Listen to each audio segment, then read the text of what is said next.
So seeing Master Chief walk through the halls with Gamers Outreach team today was kind of an outer body experience. I mean, I don't know who was more excited, the staff we walked by or the patients that we linked up with.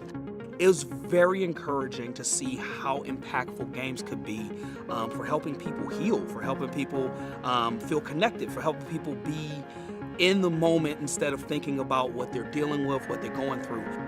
Just seeing what the power of video games, what this go-kart, and what Halo and Master Chief can bring to these patients, to see Paxton the way he did light up when we entered the room. I've witnessed the amazing power of gaming in the past couple years. I've been at Seattle Children's for 32 years. The Gamers Outreach carts have been an amazing addition to our hospital. They are so mobile and so easy to maneuver and store and get into tight spaces. When I roll in with the go-kart, it's always a look of amazement. You know, when you check in and ask what console they want, if the note that didn't have enough details or something like that, you know, you could say, I'm gonna come bring you an Xbox, but the sight of the nice screen and the newest console, it's always a, oh wow, awesome. I've been a gaming specialist at 3 different hospitals for about 8 years, and I can say with confidence that Gamers Outreach is the backbone of the therapeutic gaming field. It's just an amazingly easy and efficient way to deliver the most robust video game technology to kids in the hospital. When there are people that need help, when there are people who need to be uplifted, when there are people who need to be taken care of, Spartans answer the call, and we know that the work that Gamers Outreach does helps people. I'm gonna ask that you suit up and that you join with me.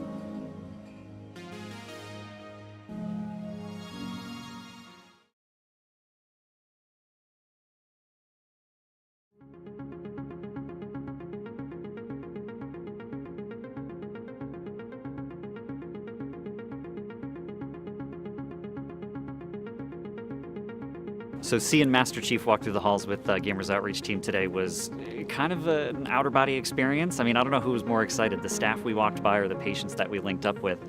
It was very encouraging to see how impactful games could be for helping people heal, for helping people feel connected, for helping people be in the moment instead of thinking about what they're dealing with, what they're going through. Just seeing what the power of video games, what this go-kart, and what Halo and Master Chief can bring to these patients, to see Paxton the way he did light up when we entered the room. I've witnessed the amazing power of gaming in the past couple years. I've been at Seattle Children's for 32 years. The Gamers Outreach carts have been an amazing addition to our hospital. They are so mobile and so easy to maneuver and store and get into tight spaces. When I roll in with the go-kart, it's always a look of amazement. You know, when you check in and ask what console they want, if the note that didn't have enough details or something like that, you know, you could say, I'm gonna come bring you an Xbox, but the sight of the nice screen and the newest console, it's always a, oh wow, awesome. I've been a gaming specialist at 3 different hospitals for about 8 years, and I can say with confidence that Gamers Outreach is the backbone of the therapeutic gaming field. It's just an amazingly easy and efficient way to deliver the most robust video game technology to kids in the hospital. When there are people that need help, when there are people who need to be uplifted, when there are people who need to be taken care of, Spartans answer the call, and we know that the work that Gamers Outreach does helps people. I'm gonna ask that you suit up and that you join with me.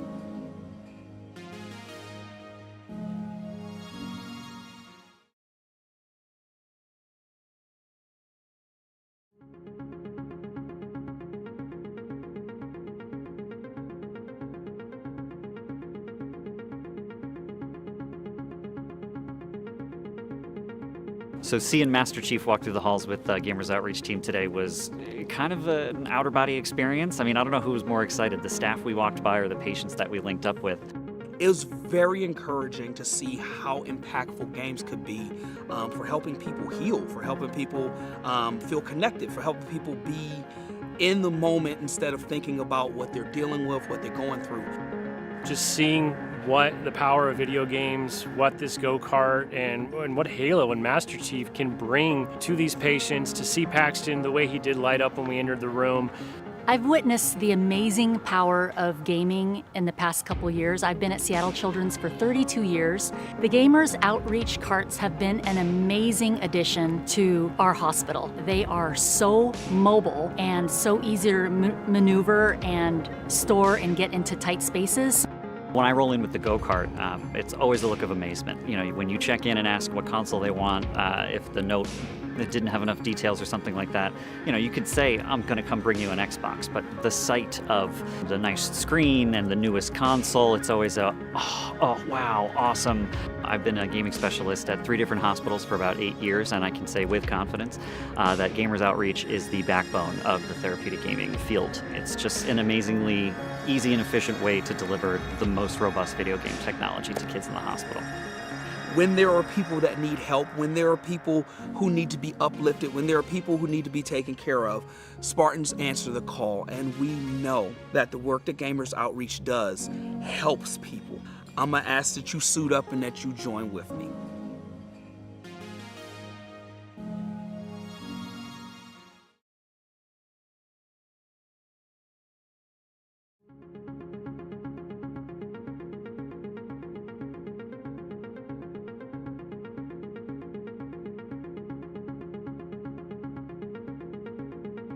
So seeing Master Chief walk through the halls with Gamers Outreach team today was kind of an outer body experience. I mean, I don't know who was more excited, the staff we walked by or the patients that we linked up with.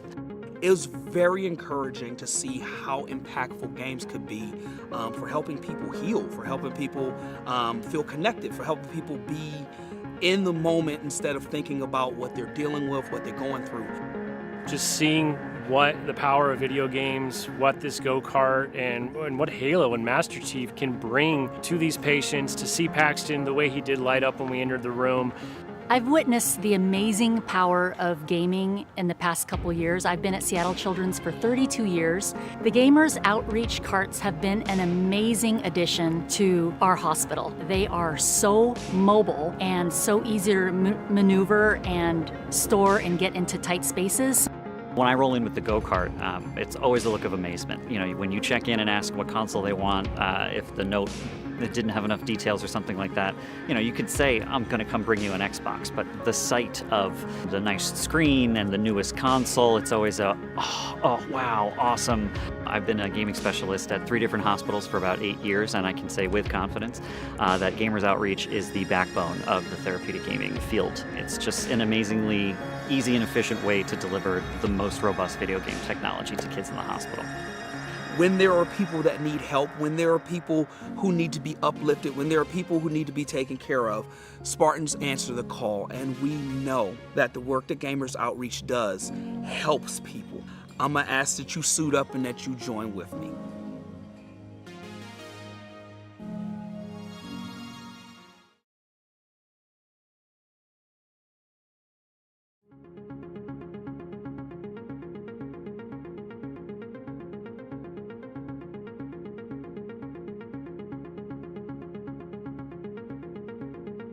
So seeing Master Chief walk through the halls with Gamers Outreach team today was kind of an outer body experience. I mean, I don't know who was more excited, the staff we walked by or the patients that we linked up with. It was very encouraging to see how impactful games could be for helping people heal, for helping people feel connected, for helping people be in the moment instead of thinking about what they're dealing with, what they're going through. Just seeing what the power of video games, what this go-kart, and what Halo and Master Chief can bring to these patients, to see Paxton the way he did light up when we entered the room. I've witnessed the amazing power of gaming in the past couple years. I've been at Seattle Children's for 32 years. The Gamers Outreach carts have been an amazing addition to our hospital. They are so mobile and so easy to maneuver and store and get into tight spaces. When I roll in with the go-kart, it's always a look of amazement. You know, when you check in and ask what console they want, if the note that didn't have enough details or something like that, you know, you could say, I'm going to come bring you an Xbox, but the sight of the nice screen and the newest console, it's always a, oh wow, awesome. I've been a gaming specialist at 3 different hospitals for about 8 years, and I can say with confidence that Gamers Outreach is the backbone of the therapeutic gaming field. It's just an amazingly easy and efficient way to deliver the most robust video game technology to kids in the hospital. When there are people that need help, when there are people who need to be uplifted, when there are people who need to be taken care of, Spartans answer the call, and we know that the work that Gamers Outreach does helps people. I'm gonna ask that you suit up and that you join with me.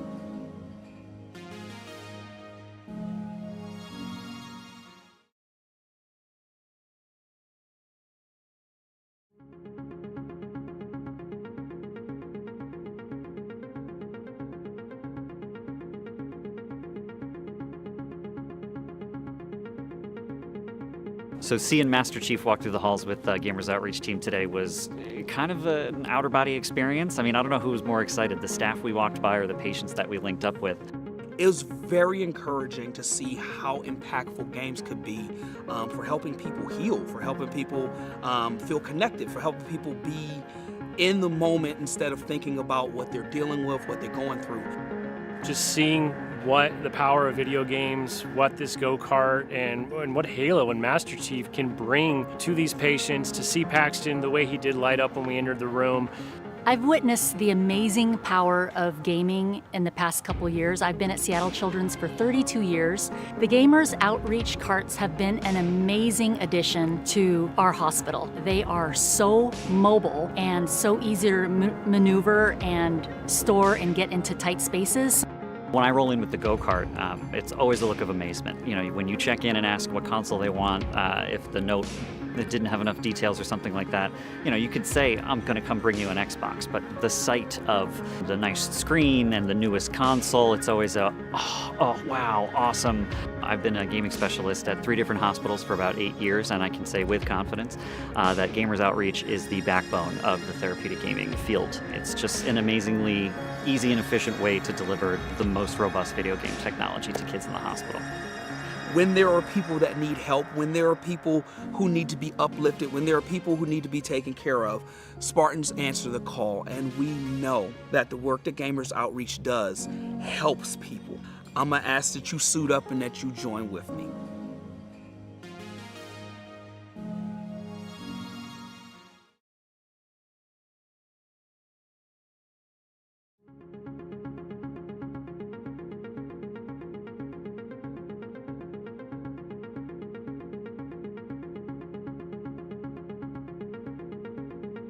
So seeing Master Chief walk through the halls with Gamers Outreach team today was kind of an outer body experience. I mean, I don't know who was more excited, the staff we walked by or the patients that we linked up with. It was very encouraging to see how impactful games could be for helping people heal, for helping people feel connected, for helping people be in the moment instead of thinking about what they're dealing with, what they're going through.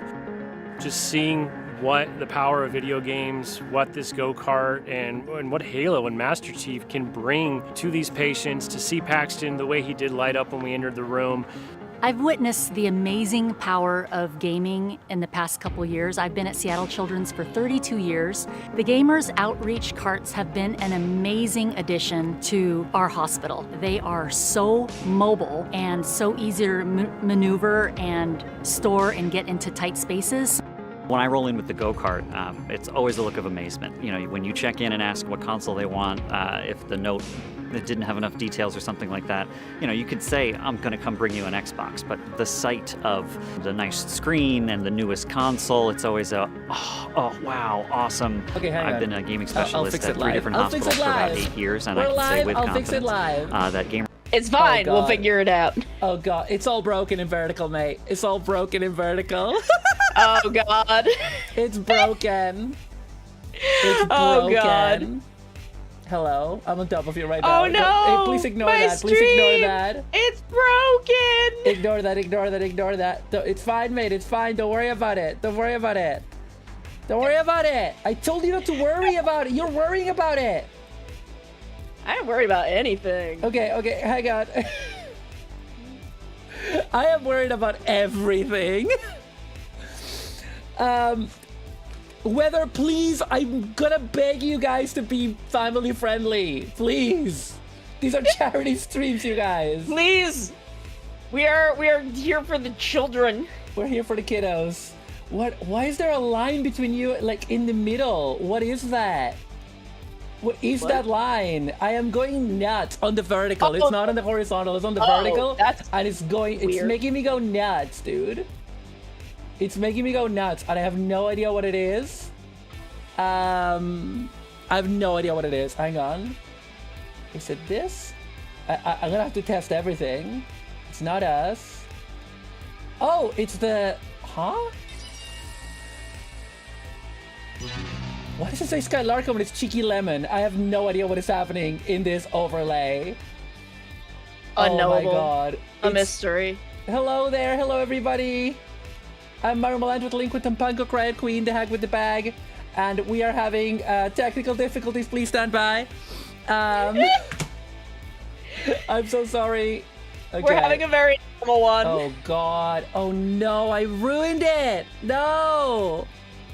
Oh god. Oh my word. Oh my word. It's all broken. It's all breaking, Chad. It's all breaking. I am so sorry. It's all breaking. It's the donation. It's the progress. It's the donation progress bar, and I don't know why it's decided that it wants to on the vertical. I'm so sorry for everyone watching vertically. I don't know what is happening. I don't know what it's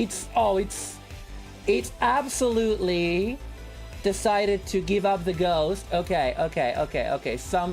Something is happening here. The problem I'm having with it. The problem I'm having with it is that there's some kind of gray bar at the bottom of it now. I don't know why. Oh, it's on the side horizontally. Yeah, I don't know what is happening. I don't know where that's coming from. I don't know where that's coming from. Maybe a refresh is in order. Maybe if I refresh it. Okay, I refreshed it and it's gone.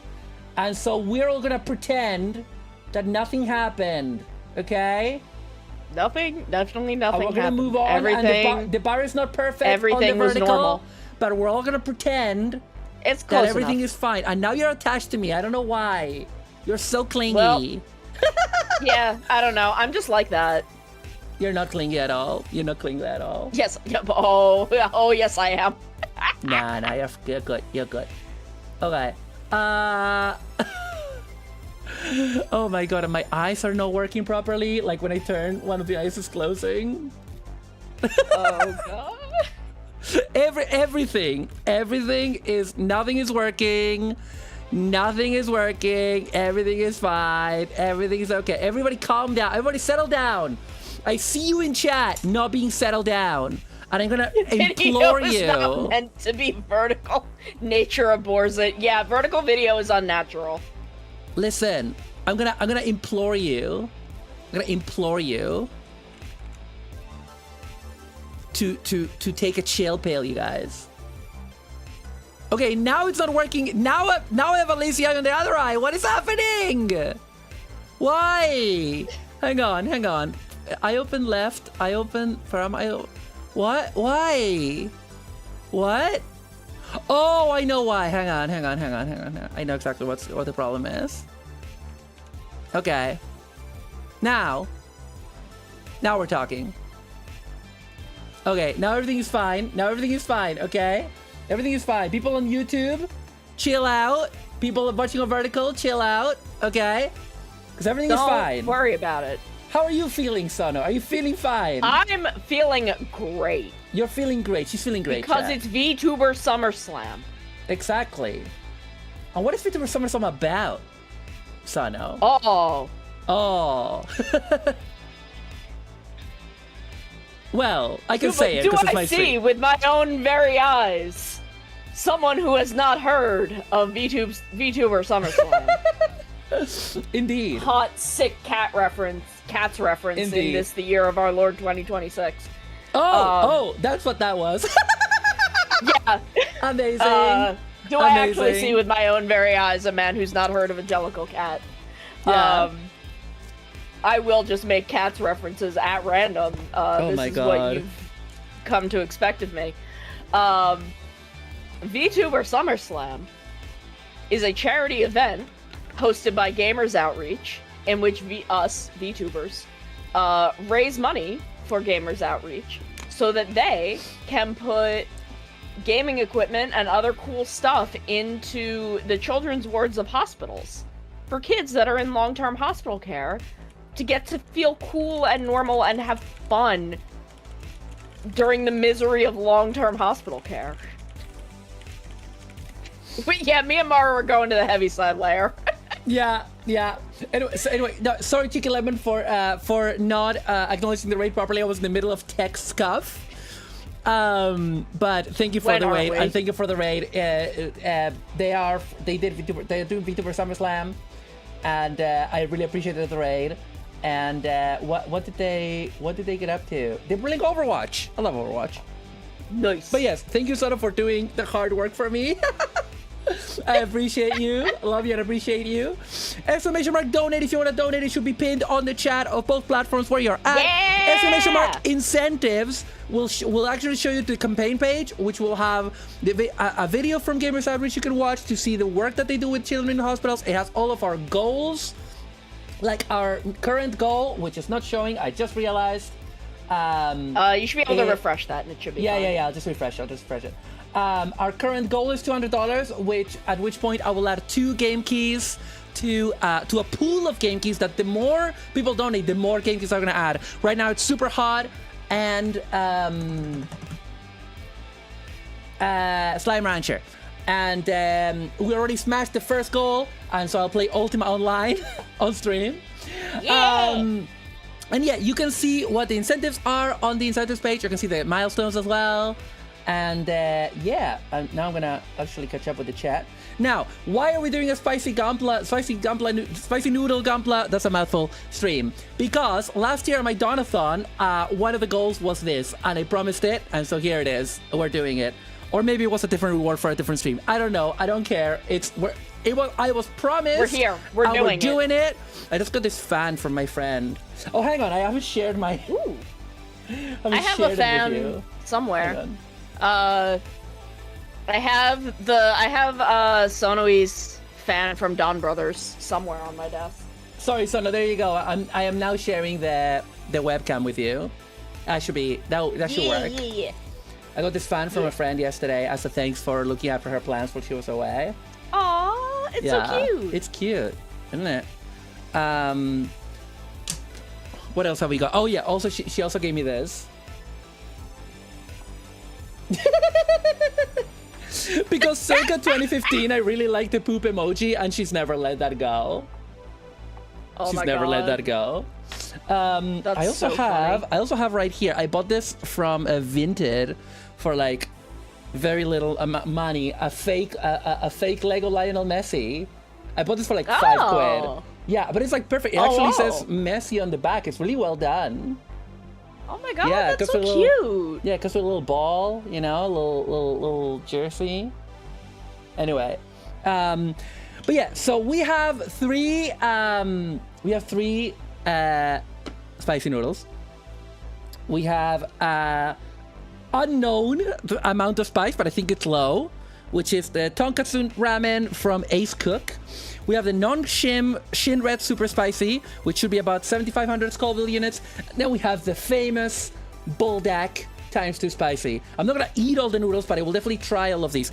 And the concept for the stream is that I'm gonna kind of do a bit of a speed build, and it'll be like level 1, easy mode. It's a Haro kit. It's a Gundam-based one. I got it for Christmas from Pixie last year. Level 2, it's a slightly more complicated Haro kit that has like a little robot that it combines with. And level 3, which is harder and spiciest, is gonna be a full 30 minutes fantasy kit. It's a Rosen Knight. I'm sorry that the camera is so zoomed in, but that is the way we do it. I want some 30-minute fantasy kits so bad. They're good. I kind of wish that they had. I need to pick some up. I kind of wish that they had girl bodies, but at the same time, if you want the girl body, you just get a 30-minute sisters, don't you? So yeah.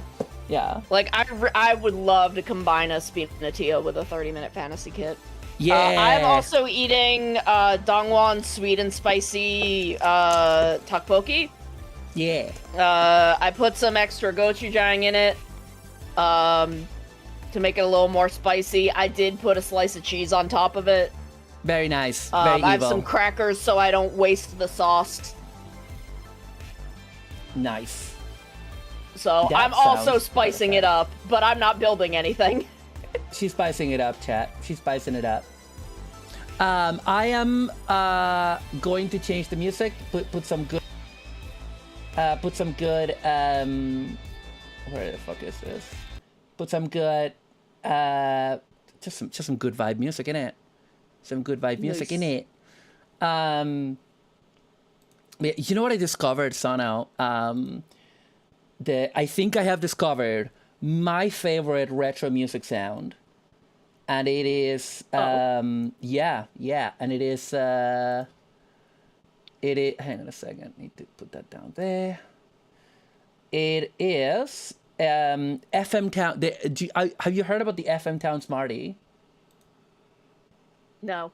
So it was a Japanese computer, popular in like late 80s, early 90s, and it had a lot of it had ports of like a lot of major games, Outrun, Wing Commander. That's how I know it. That's literally how I found out about it. But the sound chip for it is it's so nostalgic. It's so nostalgic, and now YouTube is betraying me right now. Because it's okay. Are you gonna let me, or YouTube is being a butt? All right, YouTube's being a butt. What is new? You're asking. Yeah. Okay. Come. Ah, that's too loud. Can you pause it? What I hate the most about modern browsers is they're so demanding on memory that like you click on something. Oh God, yeah. And it's blasting the audio at you, and before they actually respond to pause it. You know, it's dreadful. It's a dreadful situation. Truly horrific. In any case, I was not actually gonna put on. FM Towns. Just something I wanted to mention. Okay. Okay, come on, please load this, please. I'm begging. Oh God. Ah, why is it so loud? Stop it! I have put on my Mario 64 No! playlist. No! I tried to stop it. It's too loud. Where? Oh my God. Because, I tried to click it to stop it, and then it wouldn't. And then I clicked it again, so it considered it 2 clicks. Oh God, yeah. And I craved death.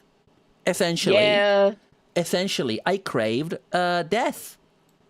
You know? As we This all is a know, disaster. my It is a heart disaster. belongs to the N64 sound font. Oh, of course. Absolutely. Based choice for a sound font. Absolutely based choice for a sound font. I mean, it is fantastic. Y'all just wait 3 weeks, 2-3 weeks until I commit some crimes with it. Okay. So now, with all due respect, I'm not gonna share this music with you, because if I also try to share this music with you at the same time as the camera, I think I would die. I think my very good computer would die. I think everything might explode. That's why I put on my Mario 64 playlist. Yeah. Just so I have something going on. So we're gonna move the noodles a bit, so you guys can see. I need to build this like over here. This is so awkward, dude. This is already. We're off to a great start. But I am making myself suffer for the sake of the kiddos. Yeah, we're doing it for the children. We're doing it for the children. Sailor Moon. I'm literally just gonna build this with like nippers and a hobby knife. Nice. You know what I mean? We're gonna go super. We're gonna go totally, Mondo Gecko on this. What do I mean by that? I don't know. I don't read books. Don't worry about it. Don't worry about it. I'm gonna replace the blade on my hobby knife. What was I gonna talk to you about? So Sano, I was talking to you about this before stream, but I need to tell my chat about this. I need to tell my chat about the best damn sandwich I've ever made. Wait, hang on a second. How does this work? If I wait. But then how do I put the spare blades in there? Okay, so basically, I watched this YouTube channel. I don't know if you know it, Lionfeld or something like that. There are these two Italian boys that are musicians. I think it's Lionfeld. They're very, very popular. And they, I don't know them, but I will have to check them out. Their viral videos are usually YouTube shorts where someone makes Italian food, and they will say approved or not approved. Is their main thing, and they're very funny. It's usually stuff like, oh, you know, they break the pasta when they put it in the pot. Okay, already not approved, kind of thing. You kill them. Yeah. They also do a funny thing where, like, the more people do stuff that is not correct for Italian food, they start bringing out like a crucifix and stuff. They're like, oh, mamma mia. They're also very good musicians as well. And I got recommended this video from last year where they were like, yeah, I have shown you these men. They're good boys. They're nice boys. And they, and I saw a video from last year. Wait, hang on a second. Did I just take out hang on. Which one of this one is the old one? Oh, that's the old one. Okay. This one's got a 30 as well. And it was a video of them making like the quote-unquote perfect summer sandwich. And let me tell you, they ain't messing about. They ain't messing about, Mason. Because I went to the gym and I went to Lidl. So I just needed to unlock this bit of the box so that I could put my used plate there. Yeah. And I made it, and it was incredible. So you get a focaccia. You need a focaccia bread, which they got in Lidl. And then you get some sliced tomato, sliced mozzarella di bufala, or any kind of like proper mozzarella that comes like in a ball. You know what I mean? A ball of mozzarella, and you chop that up in slices, and you add that. And ow, that's fine. I'm fine. I'm okay. It's sharp. It's what it should be. And you add that. Then you add a spritzing of olive oil, okay? And then you add some prosciutto, so raw ham prosciutto crudo. And then they don't recommend any leaves or anything, but I wanted leaves because I am an old woman, and if I don't eat leaves, then I will die. So I added some like baby spinach. And then on top, like a little bit on the top bread, a little bit of green pesto. Spectacular.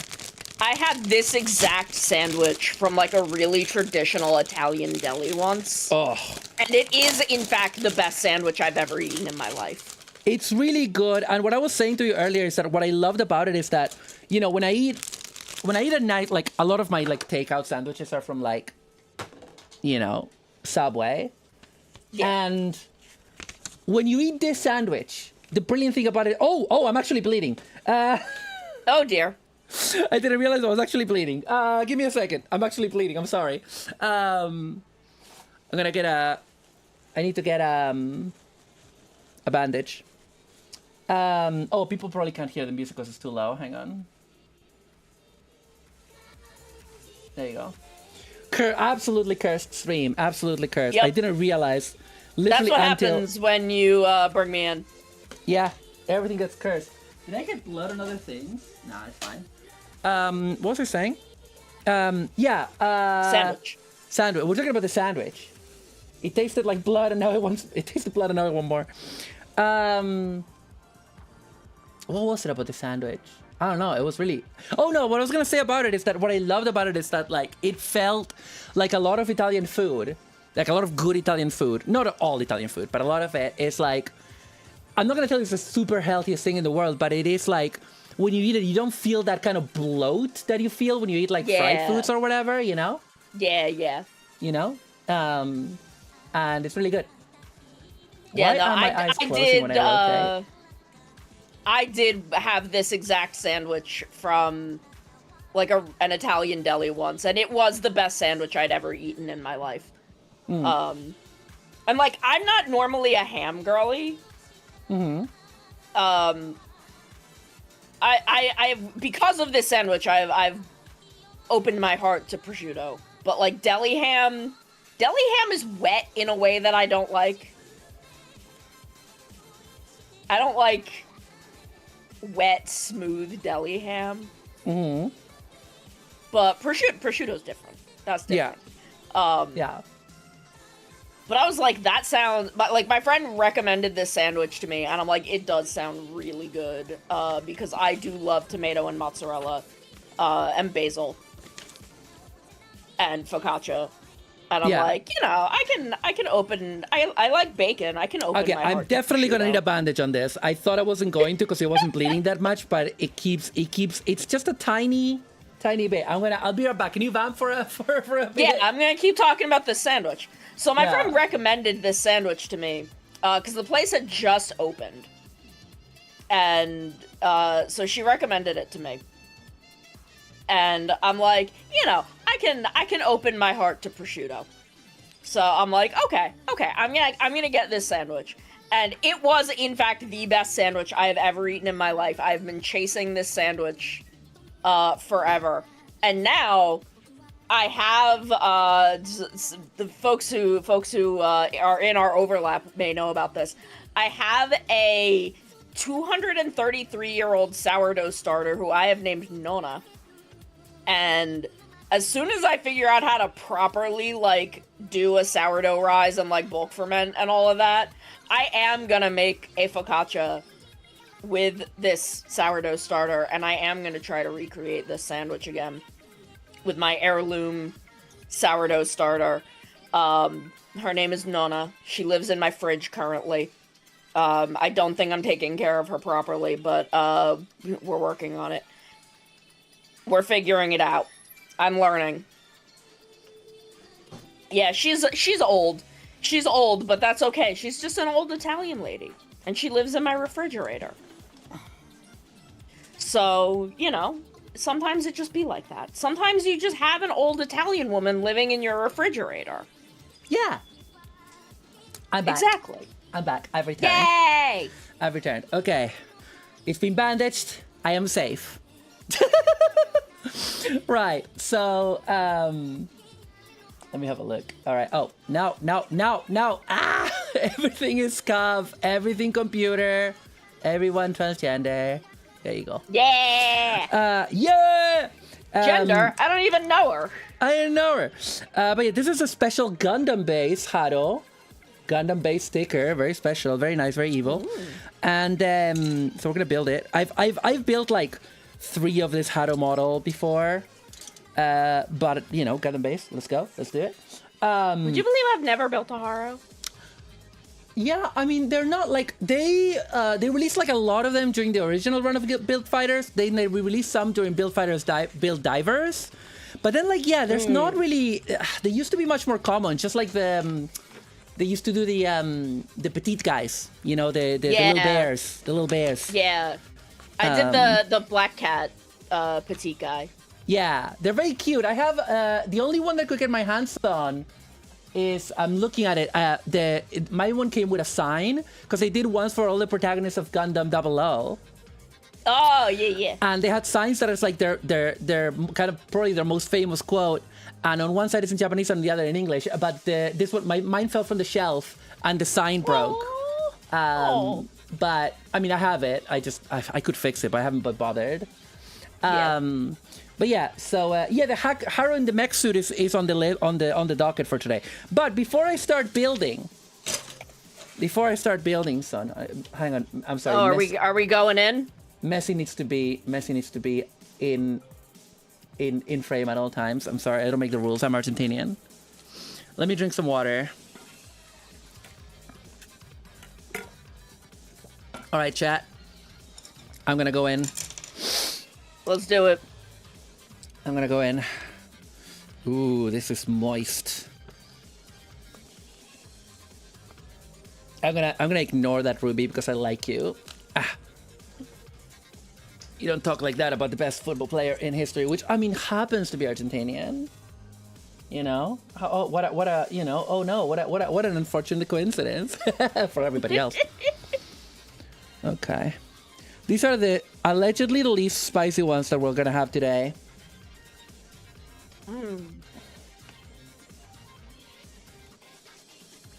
These are gonna be the least spicy ones, as far as I can ascertain. I couldn't find Scoville units for these ones.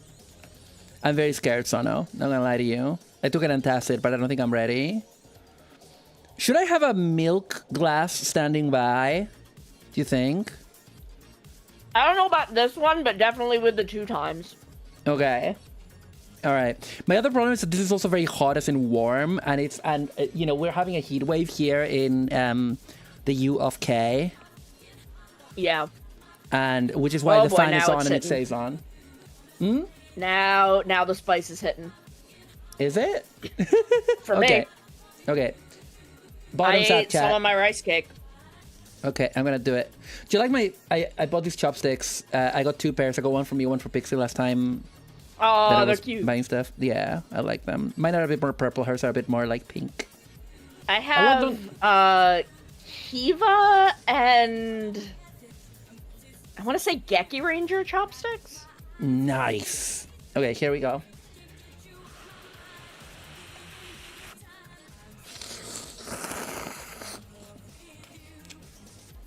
Yeah, that's all. Argentina's gonna come to my house. Yeah. The Argentinian football team is going to come to my house Listen, to get a fun shiny trophy. the reason a lot of people are like evil has triumphed. Listen, Argentina, we don't have the best reputation. We basically now have the Trump of Latin America leading us. Should I be talking about this in a VTSS stream? Probably not. That is good. That is actually fine. The spice on that is fine. That is like, this is like Tabasco level. Okay. I could eat an entire one of these, like, recreationally. I could eat an entire one of that. No problem. I mean, what I'm no having problem. now, I did have for dinner last night? Yeah. Last night or the night before? I forget which Alright. one. No, I had it Sunday night. I had it when I came back from playing Uma Musume IRL because I ate a lot of food yeah. Yeah. at the racetrack. Yeah, And I wasn't played super Uma hungry, IRL. but I had to eat a little bit.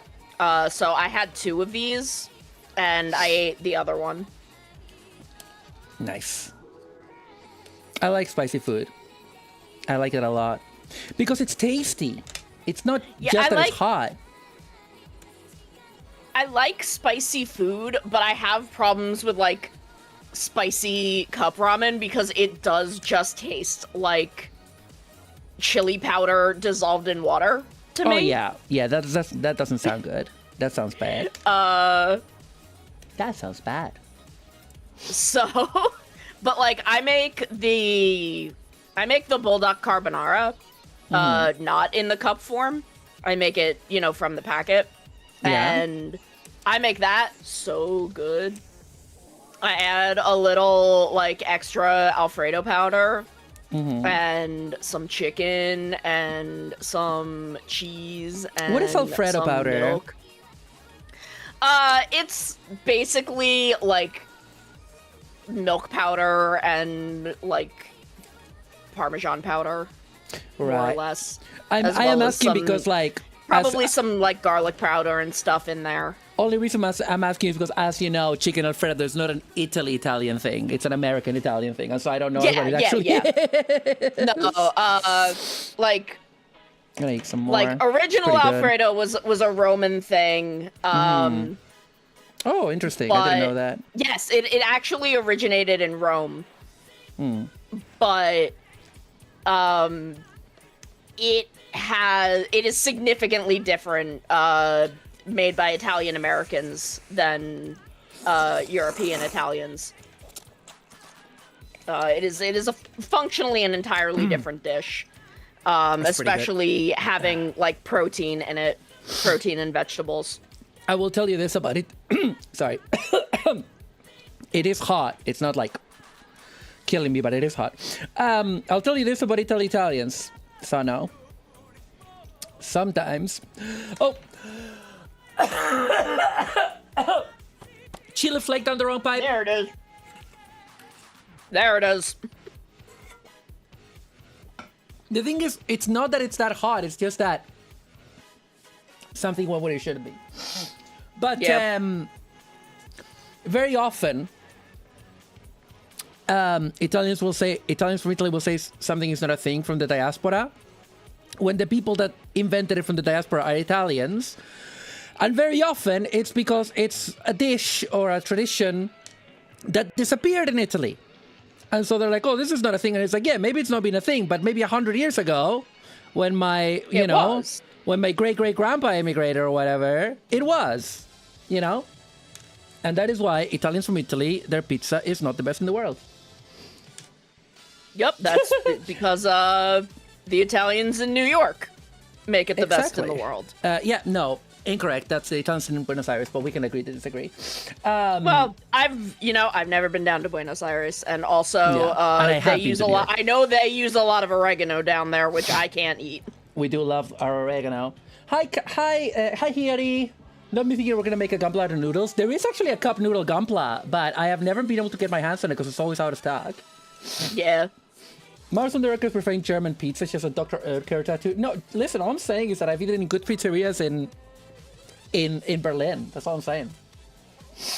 Oh. Why did I pick the hottest day of the year to do this, Sano? Why?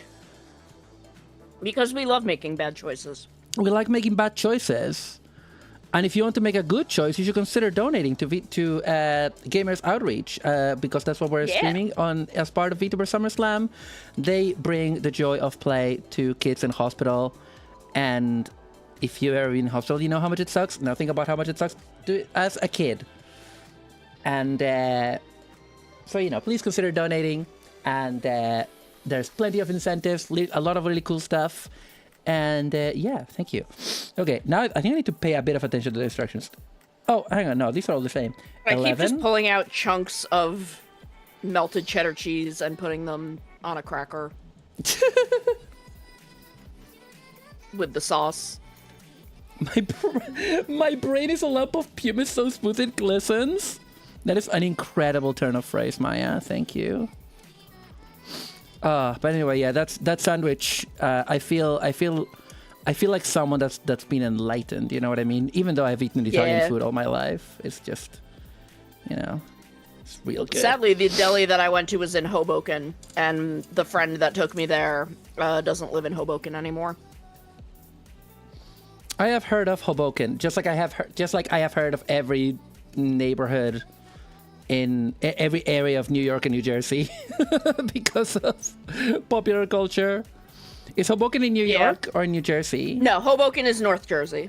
North Jersey. It's like right across the river from New York. I see. Have you been following the Scotland fans running riot in your country? No. Well, not running riot in a bad way.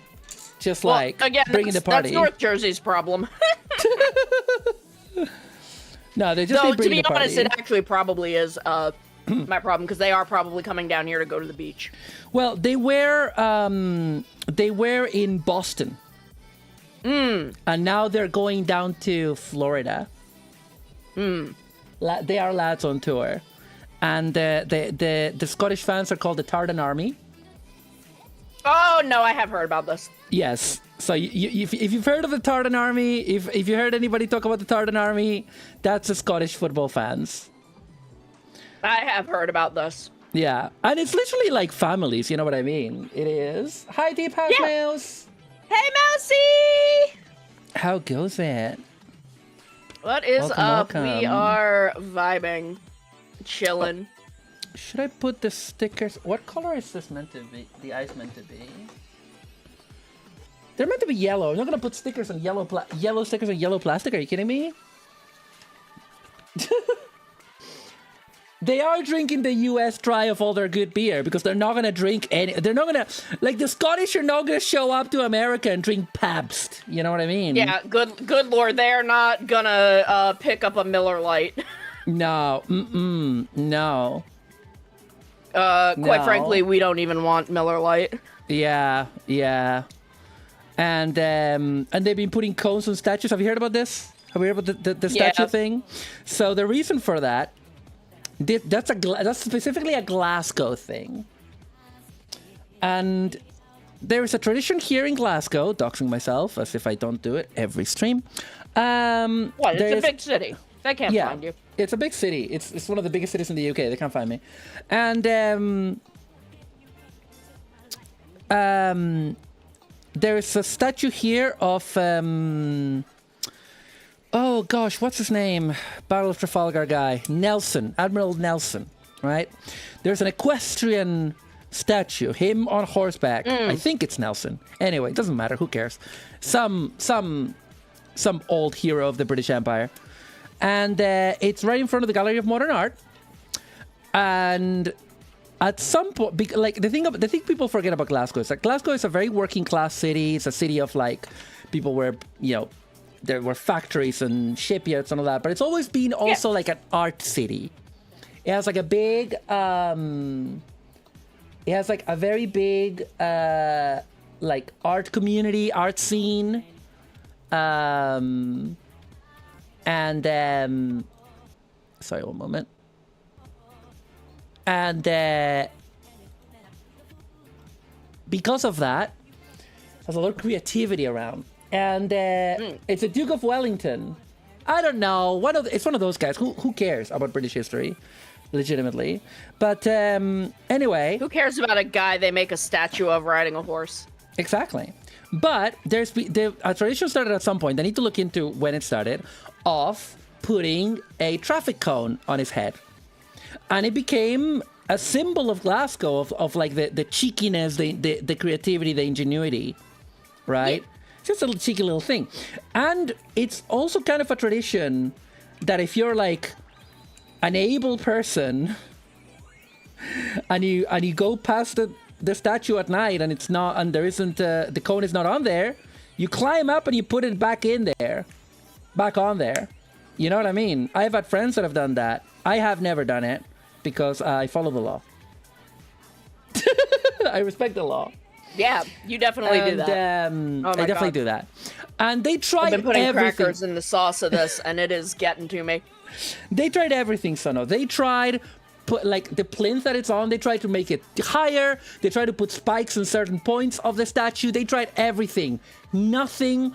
So I have never seen that statue without the cone, Sono. Never, ever. Like my friend that did it, my friend that climbed to change it, it literally got a big gash across their ribs because of one of those spikes. Oh my god. Yeah, but they still did it. They still put the cone back up. The mission was still accomplished. And so because of that, the Scottish are going around America putting cones on every statue as a sign, as a show of respect. Oh. I am the world's most loved. Yeah, the Duke of Wellington was Irish, but he was, you know. Excuse me. I'm fine. Are you okay? Are you okay? Will you live? I'm fine. I'm fine. I'm not even dead. Oh, she's not even dead, chat. Okay, I don't know how much more of this I should eat. Should I try to eat all of it? Because I'm not gonna finish the others. I know that much. Maybe. It's really nice. It's really tasty. These are not cheap. Cheapo. I mean, they're cheap. They're cheap, but they're not like cheapo. They're like, I got them special for this. I got them when I got all this stuff for Milkstream, which was a moment in history that will never be repeated.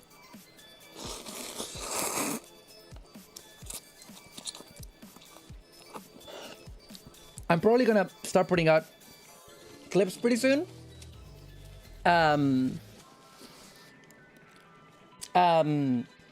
Or via completely intended implications.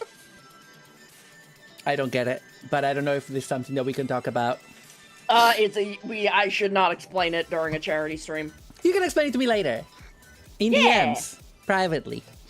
But oh my god, it's also related to something else I need to tell you privately in DMs that I learned about while playing Uma Musume IRL with my dad and his wife. You should write notes about it so you don't forget.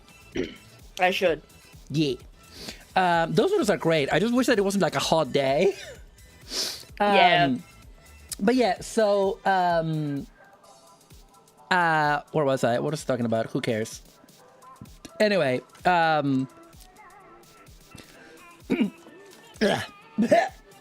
these noodles taste really good.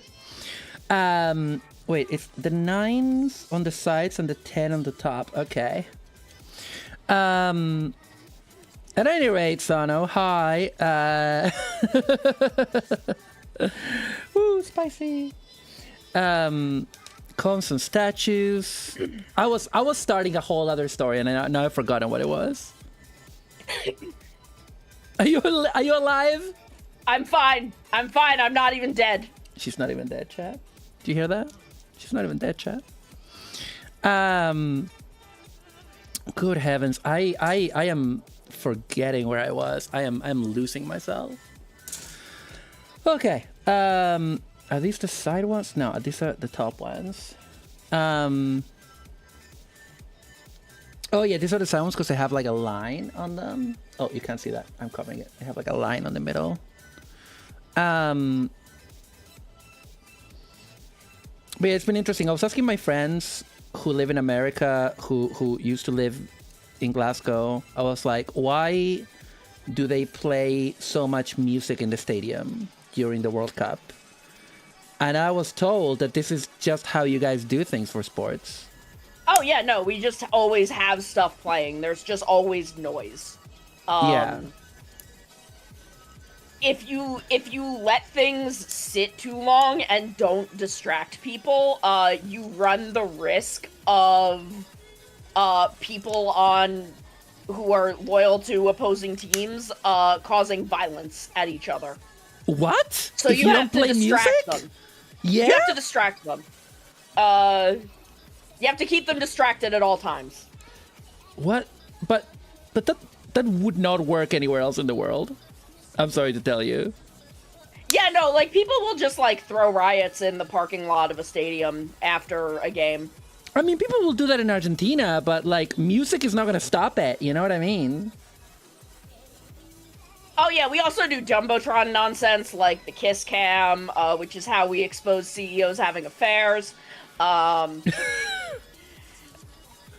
you're telling me that all of this is to avoid riots. Oh, not entirely. It's also just because we like being loud in the U.S. But I'm partially convinced that, like, yeah, no, if there's a Yankees versus Red Sox game, you have to keep everyone perpetually distracted, or they will start killing each other. Wow. That is... I mean, advertising, of course. Yeah, I mean, obviously. Okay, hey, Boots, what in the U.S. isn't for advertising purposes? I was watching at, like, 2 in the morning, I was watching Uruguay play, and you know, they have the hydration breaks now, like halfway through each half of the game, and they put music on when that is happening, right? And they put on tequila. And I was literally telling Pixie that when the song says tequila, the entire stadium said it. Yeah. Which was a moment. Oh, that was such a vibe. Oh, hang on. Did I tell the same story on the stream last night? I think so. Yeah, I know I've heard it. I know I was there. Yeah, I made a sticky note of stuff I need to tell you later. Okay, awesome. Thank you. Oh, gosh. Why would he not go in? Why does this thing not go in? Why don't you like me? So-called free thinkers when it's time to say tequila. Exactly. Real. That is a Pavlovian response. You know how there was a whole thing with the UK power grid would like get overwhelmed during breaks in sports broadcasts when everyone put the kettle on? Yeah. Yeah, but that's a normal thing to do. You just want a cup of tea, mate. Just want a cup of tea, innit? See, we have that, but for the sewer getting overwhelmed from toilets flushing all at once. Real. Yeah, but see, it's normal when we do it. It's okay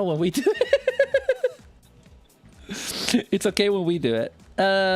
Wait, huh? Okay, all right. Now I need to cover all this beautiful tech. Cover it up with a faceplate. Like, oh, there we go. And It's gonna be a bit complicated, I think. Hang on. No, no. Come on. Why are you not clicking in there, mate? Oh God, no! Why? Haru, why?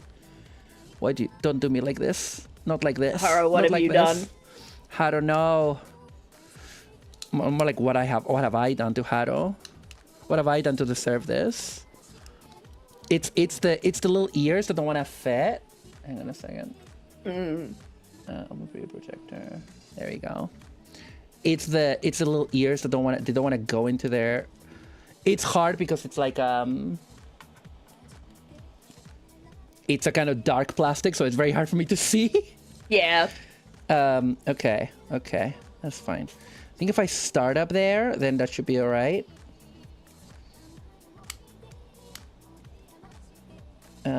Maybe. This is a Gunpla for children. Come on, Maru. You've built a million of these. Oh my God, why?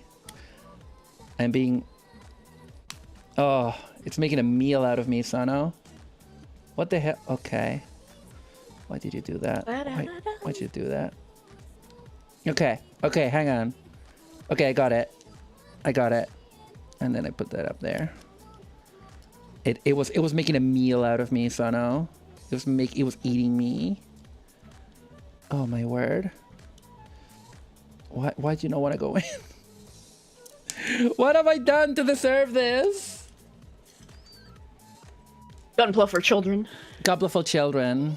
Yeah. Oh, I think it's this way, maybe. Oh, there we go. Okay.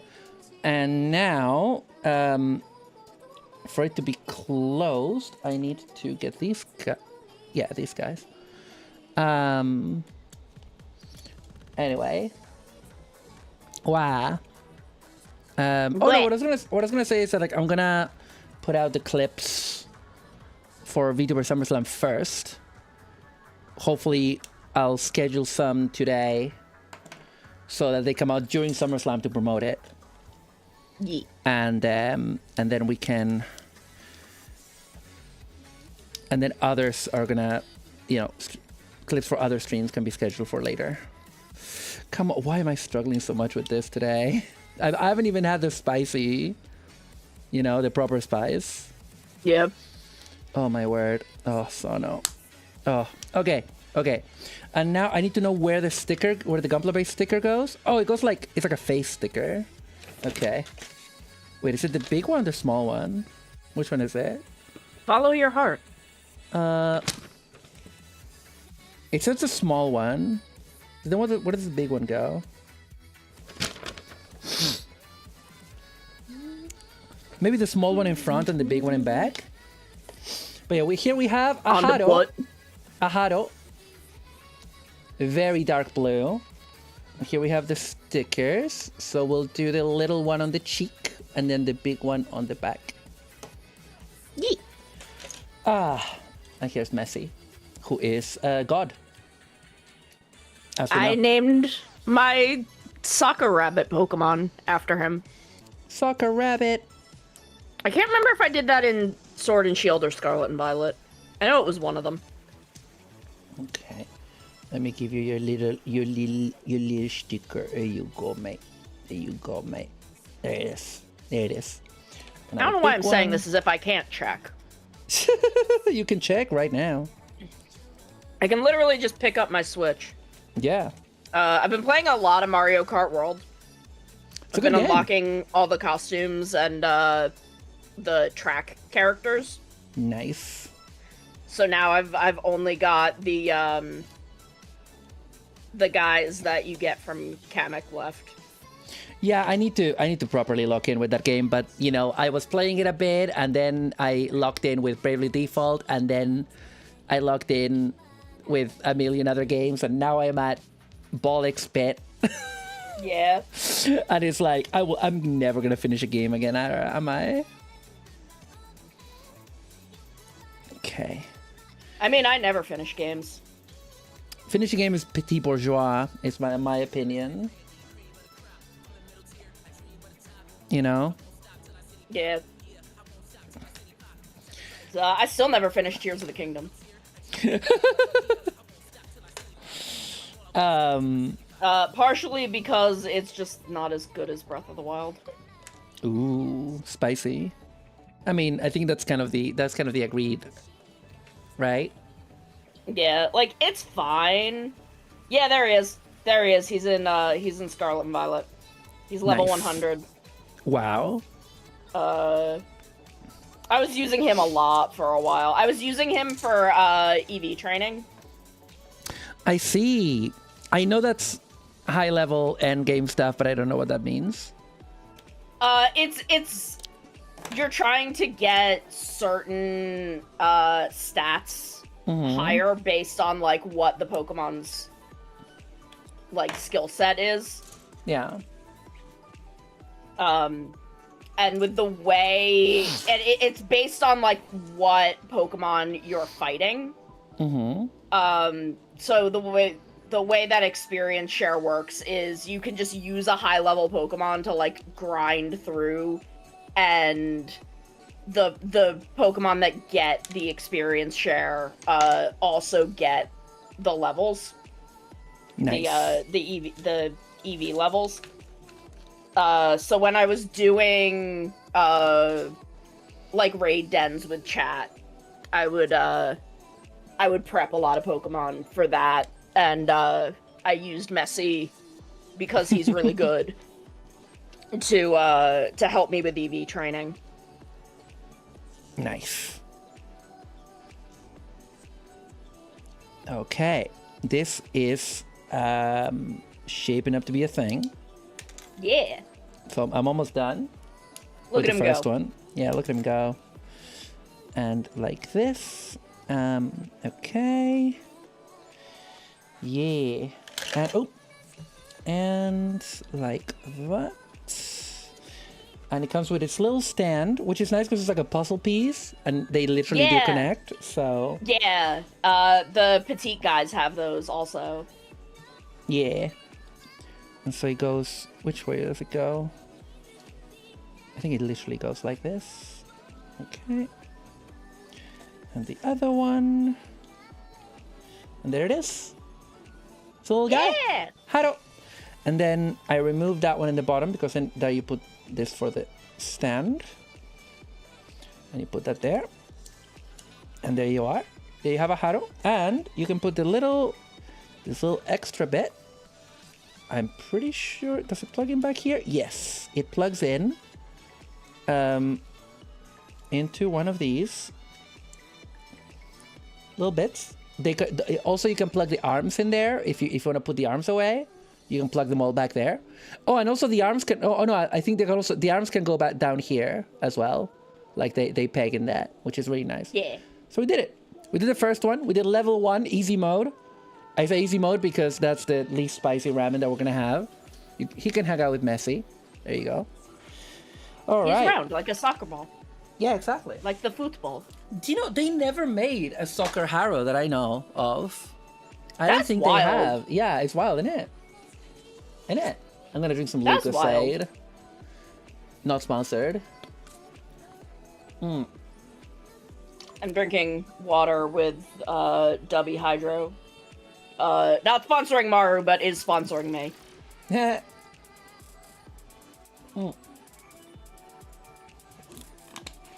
Okay. I need to make the second noodles before we go for our second model kit of the day, which is Yeah. basically this but more. I need to build another Hado. I need to build another Hado. You can go up here. Messi can go up there. You can move away. There you go. Which is the Hado with the little mobile suit. And so it's the same kit. It's a white version of that, but then a mobile suit.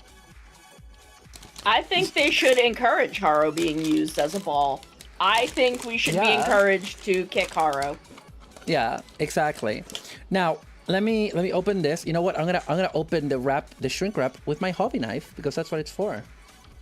What are your Gunpla tools if not for opening your hikikomori neat ramen? You know. Exactly. So this one is the non-shim super like red shin red super spicy, I believe, is the order of those words. See, this is the point when you're hitting stuff that is beyond me because I can't handle Shin Black. Shin Black already too much for me. I don't know if this is hotter than Shin Black. Probably. I don't really know what the scale is. I know that it's less hot than Bulldog times 2, which is coming. Oh, it's coming. And if you're enjoying the stream, please consider donating to Gamers Outreach, !donate. And okay, I will put the little unless it's like oil. If it's oil, I'll have to take it to the kitchen. Ooh, it has mushrooms. Nice. Okay.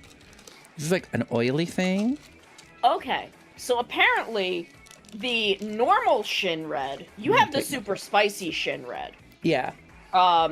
The Shin Black is the same as Shin Red, but it also has a packet of, like, beef bouillon. Oh, I see. And that's what the difference is. So it's not a matter of spice. So this is, no. But you have the super spicy, which I do believe, makes it hotter. Yeah, my understanding is that this is like 7,500 Scoville units, and this is over 10,000. Is my understanding. Hang on. Let me check the instructions. Open lid halfway, add seasoning powder, pour boiling water, close lid, wait 3 minutes. The classic. It'd be really funny if this is the same for me as that, and then turns out that that was super spicy. Okay. See, to me, that looks like kind of orange, so I feel like it's less spicy than what you're gonna have this is now. red. This is actually red. It's the white balance of the camera means that it comes out orange, but this is like red. And I don't know. Oh no, I mean the broth of the first ramen. Oh, it's orangey red. It's a bit redder than it looks, but Okay. But not that much. But So yeah, like I can see some like yellow in it, where this Yeah. I'm like, this is gonna be red. Oh yeah, this is like Ferrari red in real life. I know it doesn't look it in the camera. It looks orangey. It looks washed out. I don't know how to fix that. I'm not a camera person. Hang on. Can I maybe open it more? I know enough about Shin Ramyun that I know what color that's gonna be. Shin Ramyun should be the new Hideaki Anno joint. Yeah. Oh, that is red. That looks like curry powder. That is. It's a bit redder in real life. All right, let me go prepare this, and as before, I'll ask you to vamp for a little bit. Yeah. So, like I said, I was playing Uma Musume in real life for Father's Day. So, I bet $2 on an Argentinian horse. Did not win. I only won one race. But most of my horses would start like in first and then fall back to like fifth after the last corner, and I'm like, girls, please. And my horse came in second, and there was an objection that got overturned, and the horse that came in first officially. But if that objection had gone through, I would have won like $50. But that didn't happen. So that's my story. I'm listening to, I don't know what y'all are listening to, but I'm listening to some Mario 64 lo-fi that I sometimes use to go to sleep.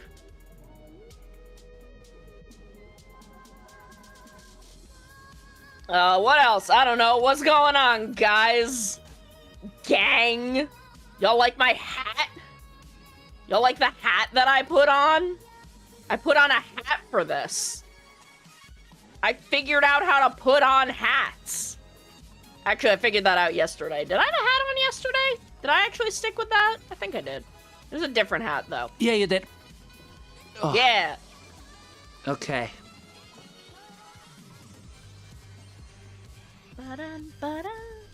Right. Super spicy is here. It smells intense. Yeah.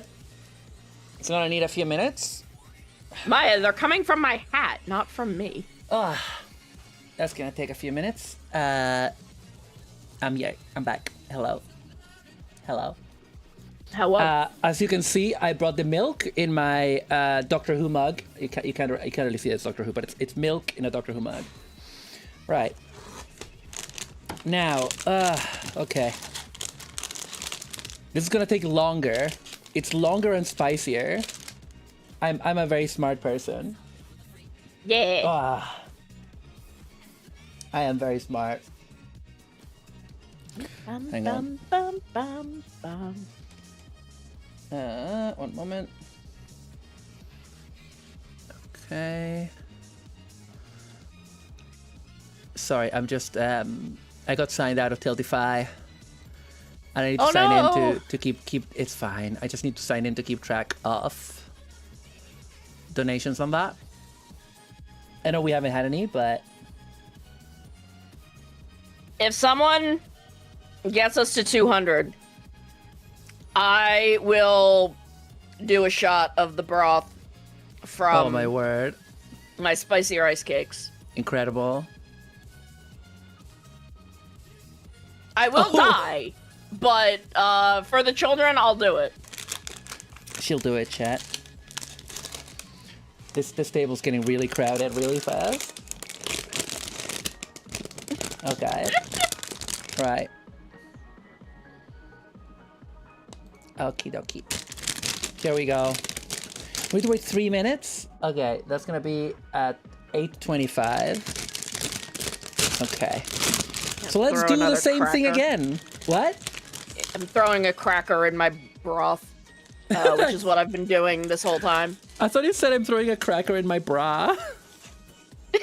I'm not wearing a bra right now. Wow. It's please, Sono. Y'all think I wear a bra in my house? Please, Sono, the children. The sick children in hospital. I'm pretty sure the sick children in hospital don't care whether or not I wear a bra in my house. That's true. That is extremely true. Oh, I'm not looking at the instructions for this, so I'm sure I'm going to mess it up. By the way, sorry if I've missed any messages. I am, as you can see, this stream has a lot of moving parts. So, and I've been very overwhelmed the last few days working on VTuber SummerSlam. It's been worth it. It's been a laugh, and we've raised a bunch of money already, and we still have a lot of days to go. But it's been a lot of work. I really wanted to go all out this year, no matter what, and this is the only charity. I think this is going to be probably the last charity event I do this year. I plan to do at least one for the Halloween event. I'll do a Halloween karaoke stream. Yeah, I'm probably just gonna skip Spooktacular, because last year I didn't do SummerSlam. I did only the Spooktacular streamathon because SummerSlam overlapped with my Donathon. Yeah, and I needed the money, you know. Which is why now I have this amazing computer. Yeah. But yeah, I need to find. I don't know if I want to take I don't know if I want to take a hiatus for like the second half of June, but I might just need to. Do you mean July? Because we are in the second half of June. Oh, July, yeah, is what I mean. I mix up June and July a lot because I'm a bimbo. I mean, it's easy. And I don't it's easy know to do what it. Words are. It's easy to mess it up. But yeah, I am taking next week completely off. Completely off. I say that I'm probably going to end up working on off-stream stuff, but you know how it is. You know how it is. No, but, I have been doing so much. Yeah, you really have. Chad, you have no idea. Because a lot of it, because you haven't released anything yet. No. It's all prep. And it's all gonna prep be great. that no one's going to see until the middle of July. Yeah. It's going to be glorious. I think it's going to be a lot of fun. And you've been working really hard on it. Yeah, it's gonna be great, and it's gonna give me a lot of room to build up for more stuff. Yeah. Wah. Wah. It's exciting. I've been managing to get back into the creativity of VTubing in a big way recently. Yeah. And like for example, Chad, my Wing Commander 4 article is coming out in a month. It's finished. Yeah. It's all done. It's just about like, because obviously the scheduling is basically up to Kurt, the editor, the lead editor and owner of Hardcore Gaming 101. So it's whenever it's good for him to schedule it. But yeah, the article is completely finished. The photos are in, the screenshots are in. That took me literally a week, so no. God. Between all the different things that I needed to do for it. But yeah, I'm very proud of this one. I think I haven't checked the word count, but I definitely think it's shorter than my Wing Commander 3 article because there's less to say.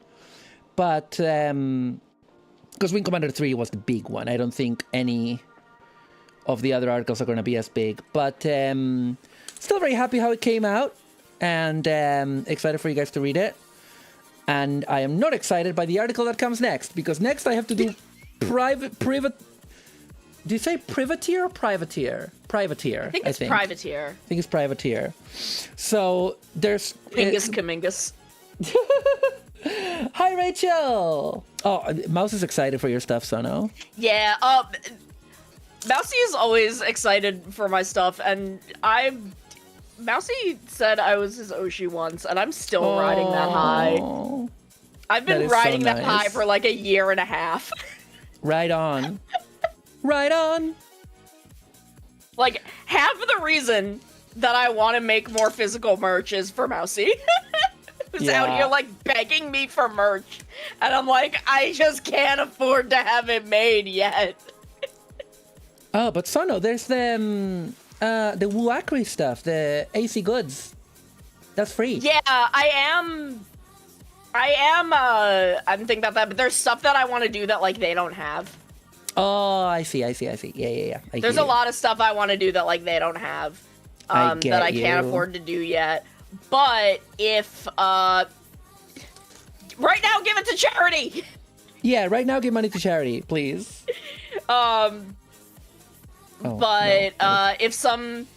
If a couple other things that are, like, a couple non-VTuber related things work out, my situation may become more stable and I may be able to finally invest in, like, merch in the future. Nice. We love to hear it. I was gonna say it is honestly kind of what am I gonna say? Hang on, I need to check a thing. Are these all the same? I think these are all the same, right? Yeah, because like one of the things that I want to do, and this is kind of a merch dream that I've had in the back of my head for almost 6 years, is I want to do an air freshener. Ooh, crazy! I want to do an air freshener so bad. And I have a manufacturer. I just need to, like, have the money to do it. Yeah. Yeah, it's because you gotta invest in it. Yeah. To be able to make it, get it made. Yeah, that like the big problem is the upfront costs. Of course. But, like, I've shown chat, I have an entire spreadsheet of, like, merch I want to do, and, like, the costs involved, and everything. Hang on, where's the last... Am I missing one? Hang on. I was gonna say that it is a really nice feeling when... feeling appreciated for the work that we do. It's so... Yes. It is, for me, it has been extremely humbling to, over the years, have people that, show up a lot, and I feel very indebted because I would have stopped. You know what I mean? Like Yes. I would have stopped so long ago. Because like people have been so kind, you know? I'm missing a piece, I think. I don't know. Oh no, it's right there. And that is a really, really nice feeling. Yeah. Sorry, I was just remembering the conversation we were having earlier. That conversation. Oh yeah, Yeah. no. Yeah, you know, yeah. The person that said I don't have a community, even though I obviously, clearly, visibly do. Yeah. Imagine. People lot of projecting going on there. Lot of projecting. Wait, do I put that first or when do I put the discs? Oh no, that goes before the shell. Okay. That goes before the I can do it. I can do whatever I want. I'm Marumalandra. Yeah. Yeah, projecting from a very sad boy who everybody knows who this is. Everyone knows who I'm talking about. Yeah. There's only one person we talk about this way. Yeah. Projections from a very sad boy who himself never put in the work. Never put in the work. That we never all had did. a community. Never decide upon anything. Literally only had a community because of Pixie. So. Was literally leeching off someone off of her community. Yeah. Off of a much greater amount of I don't even want to say talent, I want to say effort. Because he had talent. Yeah. But he refused to put in the effort. He wouldn't do anything about it. He instead wanted to complain about other people. Imagine. Oh my word, no, why are you doing this? No, come on, you're a model kit for children! Why are you doing me like this? There you go, mate. There you go, come on. There you are. There we go. That's all, it's all good. Yeah, this also sounds like a total dungus. I wonder who it is. Yeah. Or was, because we don't care anymore. Dude. Anyway, Send to me, I hope you fail. Yeah. We don't need to talk about that. But I was just thinking about it because I am actually extremely grateful. And Yeah. You know, there's been so many ups and downs. And at the end of the day, I really enjoy sharing stuff with my community and want to keep doing it and do it more as time goes on. I want to have more community events and stuff. This month it just didn't happen because of, you know, this, because I'm doing this, you know? Yeah. So, and I'm as you know, my capacity is limited, but yeah. No, I'm hoping to start doing more like Discord community events after my anniversary. Nice. And just, you know, I owe my chat the Rare Earth OVA watch along. Yeah. Oh, gosh, which I went and found the actual like movie version. Nice. That's the laser. That's like really rare. Yeah, the like Laserdisc movie version. Yeah. So I promise that's gonna be like the first one. Yeah.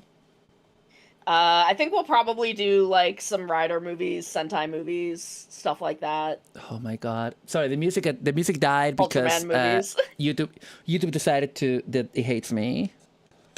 YouTube, why? YouTube, why? Why VTuber? Why? Why VTuber? Why don't you do what I say you to do, VTuber? Maybe some short like 80s and 90s 2 to 3 episode OVAs, stuff like that.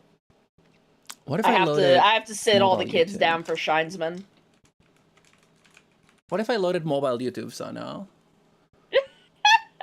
Nope, it refused. It said desktop. It redirected me to desktop. It doesn't like me. Oh my god, it knows. It knows. It knows and hates me personally. Hates me, Marumalandra, delinquent and Pancake Riot Queen, the hack with the bag. Hates me personally. Oh, there was a hydrate I didn't see. Thank you, Ruby. I hydrated. I didn't because I'm a bad person. Little, this is a local streamer outwitted by Do That for Infants. Listen, you're not wrong, but you shouldn't say it. Relaxing Animal Crossing music with rain. Okay, we're gonna put this one on. Nice. Let me see. Let me see if it's summery enough. The noodles should be ready by now, by the way. Yeah, after I finish the after I finish the hado. They should have been ready 10 minutes ago, I think. Yeah, but they're also gonna be like they're also gonna be like hot, as in Bernie. Yeah. As in Bernie Sanders. Oh my god, why is this not loading? Please. I'm literally loading it at 480p. Because all I need is the music. Yeah. And it's being evil to me. Okay, so we have Haro. We have the arms on that, but we're not gonna bother with that right now because it's gonna go into robot. But what I want is for the music to come back, and it's not coming back, and it's annoying me. But yeah, here we have Haro. Haro. In fact, what I'm gonna do is get. Where's my Sona? Where did you put my Gundam marker? I ate it. I told you it's bad for you. It was so delicious, though. It's gonna melt If your bad inside. for me, if bad for me, why pretty color? Oh my god, why is YouTube not working? I'm gonna have to restart Firefox. I hate it here. I hate it here. Why is it not working, Sana? Why? Oh my word. Okay. Okay. We are married. We got married by a hedgehog in Minecraft, so that is legally binding. Mm-hmm. Please play music. Please, I am begging. Please. Please. What? Like, why is this hard? You're an internet browser. You are literally made to browse. That's all you do. Why am I being failed by basic software? I mean, it might be the ad block. Oh yeah, YouTube's gotten real annoying about ad block lately. Yep. Anyway, let's paint some lines on this boy. I was having that problem with oh my god, what show was it during? I don't think it was during Ultraman Taiga. It's just not loading it, by the way. It's literally just it's just decided to stop loading videos. Yeah, no, I had a problem where it would play the first 2 seconds of the video and then would just go to black and not do anything. I already had to surrender to Twitch Turbo. I will admit, I signed up for Twitch Turbo because I had to surrender because like they became too good at evading ad block. But yeah, it's literally stopped working. My VPN is not on. My VPN is not on.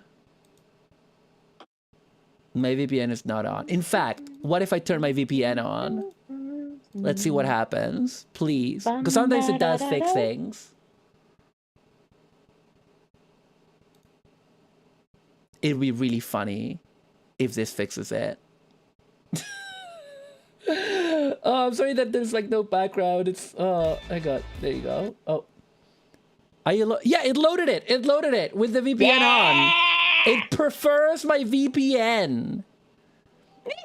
I set it to an American VPN, by the way, to American location, and I put it to Final Fantasy music. Nice.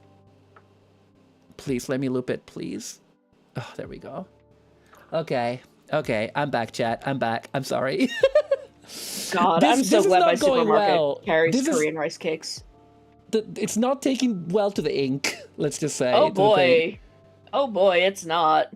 Yeah, I mean this is an old paint marker, so maybe it's that. It should be doing the capillary action. Do I need to shake this? Is it because I need to shake it? Possibly. Maybe I need to shake it. It's so funny. I used a VPN and then it worked. I do have that with even with British websites sometimes, that they won't work unless I use my VPN. I'm not even in a weird service provider. I'm with BT, which if you don't know, it's like the internet and phone provider. Yeah, no, this is just not working now. I don't know why. Capillary espionage action. Yeah, I think I might need one. But I also don't love that marker that much. So what was I gonna use? Oh, the alcohol. That's what I use. Secret technique I learned from Mecha Gaikotsu. Okay. And then we need to do the noodles. Am I trying to delay the noodles? Do I look like someone who will be delaying the spicy noodles? No. No, I would never do that. I would never do that. I would never be trying to delay the spicy noodles. Why would I do that? God, it looks so weird like this. It's like a dotted line. I kind of like it. I low-key like it. It's kind of fun. It's kind of fun. Okay. Anyway, let me put the alcohol away. I can smell the fear on you. What kind of noodles are they? They're super spicy. 7,500 Scoville units, if you understand the spicy scale. Also, Rachel, did you see my messy Lego? Messy Lego. Okay. Yeah, I'm not gonna use this guy. I'm gonna simply use the standard one with an eraser, like Tomino intended. You know, Tomino, famous fan of Gunpla. Yeah. I just want to have the line, you know. If it's like dark blue, who cares? But if it's like a white Haro, it looks weird if you don't see the line properly. Especially when he has black eyes, you know? Yeah. Okay. Come on. Come on. There we go, mate. There we go. Righto. And now we just erase the excess. Oh, so Rachel gets to meet the Lego Messi, but Maya doesn't get to meet the runners. Maya will remember this. I am tired of Meet the Runners, Maya. I'm retiring the bit. I'm sorry. I'm tired of the bit. It's an annoying bit to do. I don't enjoy it anymore. It was fun in 2022. I am very sorry about this. You will be compensated by the fact that I get you really excellent Christmas presents every year. Because I spend Christmas with you every year. So that's your compensation. That you get to see me in your house at Christmas, a privilege most other people don't get. You know? Famous change to... Yeah, people say that, you know, now that I hang out with... you know, hanging out with all the big streamers, you know, I hang out with Project Melody and Hassan in a big hot tub in Los Angeles. Los Angeles, famously one of the many places in the U.S. that I haven't been. I've never been to California. Never been to California. What's it like? It was fine. Was it like recent? Was it before influencers No, existed? it was when I was in like high school. Oh, okay, so it was before the plague of influencers. Okay, I'm gonna... Yeah. Oh, yeah, way... YouTube didn't even exist at the time. Oh, a blessed time. Okay, chat. Okay, chat, it's time. It's time. Before we go to the rest of the build, we're gonna have to do this. Okay. Also, very smartly, my fan is fanning the noodles, so it actually makes them cool down quicker. Okay. Okay, this is getting liquid everywhere. Hang on a second. Luckily, I have my tissues right next to me. I have my tissues right next to my computer, you know, just in case you need them. And for no other reason. Yeah. I'm a normal person. My tissues are next to my computer for when I cry while watching Tokusatsu. There you go. There you go. There you go. See? Normal reasons. I'm so scared, Sano. But you're here with me. I am here. You're here with me, and I'm staring them. 7,500 Scoville units. That's a lot of units. That is. I think Tabasco is like 1,000. Something like that. But I mean, I do eat ghost pepper sauce sometimes, so you know, maybe it will be fine for me. Maybe not. It would kill me. It would absolutely. It would murder you. Destroy me. Yeah, it would. You would die. Yeah. I Maya, can't down in one. It's too hot. If you give $40 to Gamers Outreach right now, I will do a shot. I will chug the remaining liquid in my little bowl of sweet and spicy tteokbokki.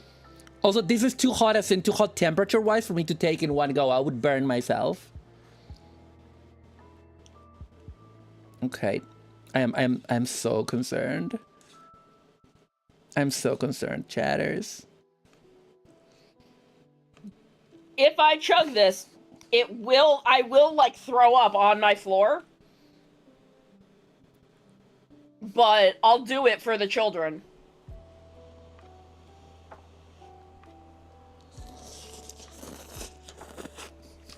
It was already spicy before it hit my mouth.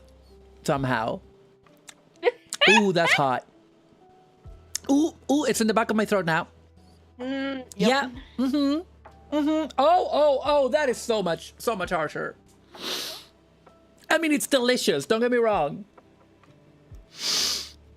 Ooh. Okay. See, the problem is the back of the throat. Yeah. Because that's the bit that makes you cough. You know? Yep.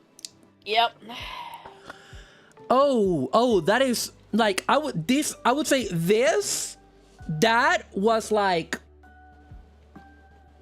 not even a fifth of what this is. Yeah, see, Not like even that, a fifth. That's what I'm talking about when I say the liquid is red. Yeah, give me a second because I'm gonna get a plate to cover these. Woo! Oh boy. I ate all my rice cakes and crackers. I've still got an amount of the sauce left. Wow. Okay. That was not too bad actually. That wasn't it was much spicier though. It was much spicier. All right. I'm going in for a sec. I'll do 3 goes before getting started with the build. Oh my word. Sano, why am I doing this? I don't know.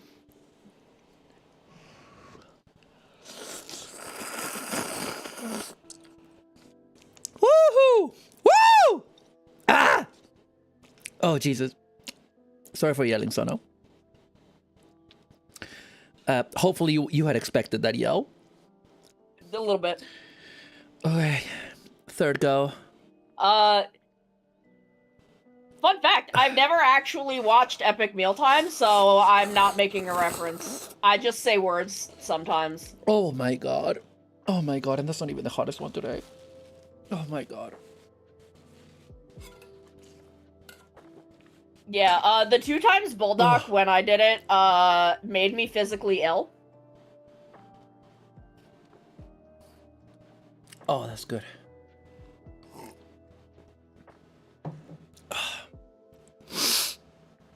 Oh. Ow. My tongue is still on fire. Oh. Get in here, Hado. Hado will not sit still because he's literally a perfect little round boy. Look at that. Orb. Ultraman. Yeah. I love Ultraman Orb. It's a good show. He's so good. Ah, Oh my come God. on. So I finished Ultraman Taiga recently. I watched the Ultraman Taiga movie, and that has all of the previous new generation guys in it. Oh, and so it has Orb. Yeah, Orb is there, being a silly little guy. Ooh, my lips. All my lads are there. Taiga's Nice. really good. Taiga's a really good show. Oh. Woo! About Taro Ow. and Traeger getting divorced and Traeger taking it out on everybody else. Traeger making it everyone else's problem. Of course. Do they bring back the face actors? Yes! Oh, awesome. The movie has all of the new generation face actors. Oh, that's fantastic. Because, yeah, like, the face actors for Orb are really good. Guy is the only one from Orb that's in it. It is just the Ultramans themselves. Oh, right. So sadly, no Jugular's Jugular. No, but he is in the Juggler is in the Jeed and X movies. And also, like, he's like in one of the TV shows as one of the main characters, right? Oh yeah, Isn't he? No, he is part of the core cast of Ultraman Z. Urutaraman Z. B1, 3, and 4. We need to watch more Ultraman. We do. We have so much to watch.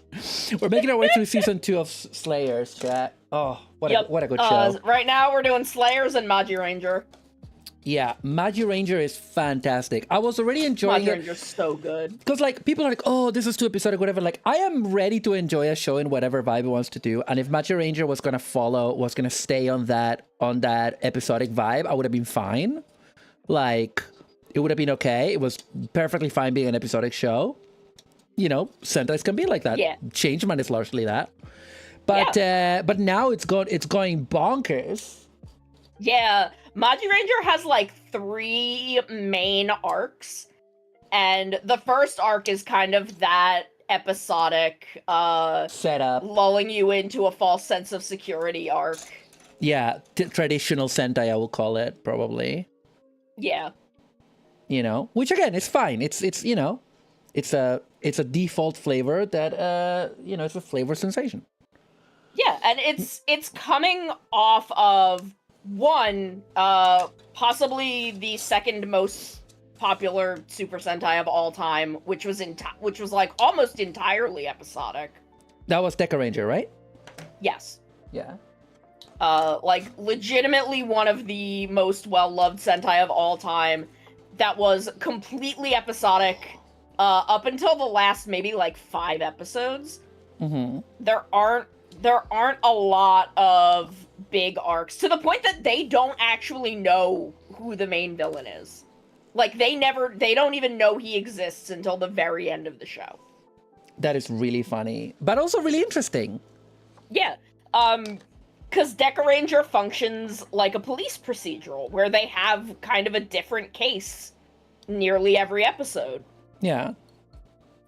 And the way that they kind of justify like the giant robots and the monsters getting big is the main villain is a weapons dealer, and he just keeps selling them to people. Wow. And they don't know about him. They're just solving cases. Also, Maya is saying that, okay, Maya, first of all, they haven't remade Jaspion. They remade Gavin, sort of, not really. But also, did they do a Just Beyond movie? No, unless it's been like the last year and I haven't seen it. Okay, but no, I'm thinking. You might be thinking about the fact that Matt Gallant showed up in one of the Gavin movies as one of the main villains. I might be thinking. He's the main villain from Jaspion, so he showed up as one of the villains. But they're doing a thing about investigating. Oh, maybe the news show. Don't say anything about that, by the way, while Sono's here. Thank you. No spoilers for... Yeah. I want to watch Time Ranger so bad, Mousy. I'm gonna get there, I swear to you. 3? But I need time before I can... Oh, there's 2. I can approach the new Gavin. I'm almost done with Gozuger. No, yeah, what I was gonna... Well, anyway, but no, what I was gonna say is that Maya and I are like, I think about halfway through Just Beyond by now. And it's great. It's been a terrific trip. It's in many ways, I wouldn't say a similar vibe to Changeman. It's just, you know, they were being made at the same time. So there's a lot of like similar levels of insanity is what I will say. You would, like, what I'm trying to say, Sono, is you would love Just Beyond. You would love it. I know it. But what I was going to say is that, like, Maya, I've told you, we will finish Just Beyond once we have finished watching the wrestling. Once the wrestling is over, once wrestling finishes, and once it has been decided who has won the wrestling, we will watch Just Beyond. We will continue watching it. It's that easy. You just need to be patient for wrestling to end, and for us to find out who has won wrestling. You know, that's a normal thing to say, right? Yes. And See, also I my- want to see if I can yeah. get you through Geki Ranger. Yeah, I think that my difficulty with Geki Ranger is not like I'm all in for everything else. I just don't like the red. That's fair.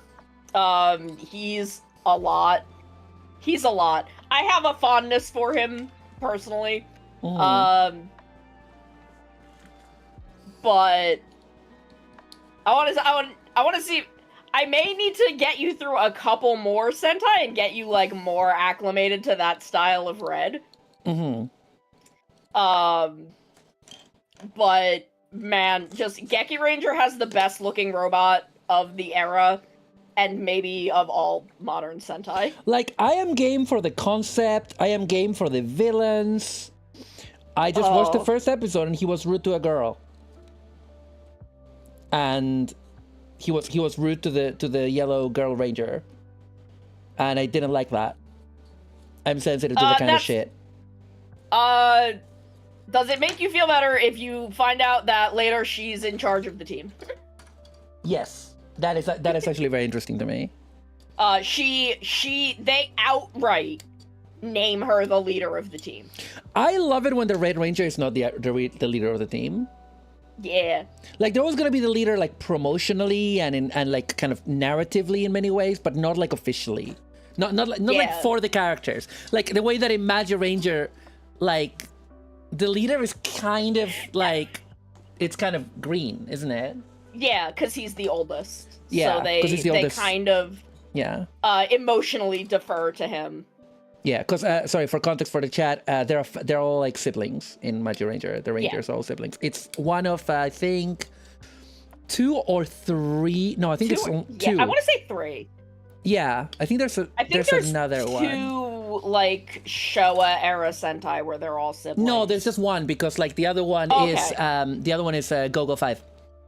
Okay. So yeah, I think that these are the only 2 where the whole team are siblings. Yeah. And then you just have like pairs of siblings in other Sentai. Wait, how does this work? Oh, there we go. Okay. On scale suddenly buy spicy ones, just check the label. Yeah. Which reminds me, I need to eat more noodles. Otherwise, is this a spicy noodle Gunpla building stream or what? I need to keep eating them throughout. I can't just, Yeah. I've finished all my rice cakes, but I have the sauce still here. So I'm not gonna chug it until we get to 200. So no, it's getting worse. Yeah, it'll do that. It's getting worse. Oh my god, it's getting worse. I think it's because it's been marinating in the soup for longer. Yeah. Oh my god, it's making me cry. I'm sad now. I'm a sad Maru. I'm sad. Sad. Oh my god, okay. I hit my what sad happens button. now? What? I hit my sad button for you. You do a sad button? Hang on. Was it this? Oh. I can't do it. I'm wearing gloves. It's not detecting me. Even if it's a tiny bit of spicy, it'll probably be too much for me. That's happened in the past and they don't sell or advertise as spicy. Oh, that's right. Because of where you are. Oh, yeah. Because Rachel is in Mexico. Yeah. Okay. Yeah. Yeah,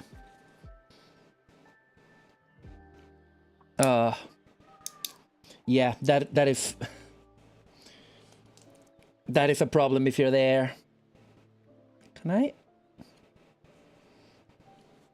It's not really a Mexican thing, I think. Well, I mean, in Mexico, things are spicier in general, is my understanding. From people that I've known. Why can I not? Oh my god, I fucked it up with these. It's because I'm building so quickly that I'm not paying attention to nubs. Have I stopped myself again? No, it's fine. Sono? It's fine. It's fine. I'm not even dead. Okay? I'm not even dead. I'm fine. Okay. Don't worry about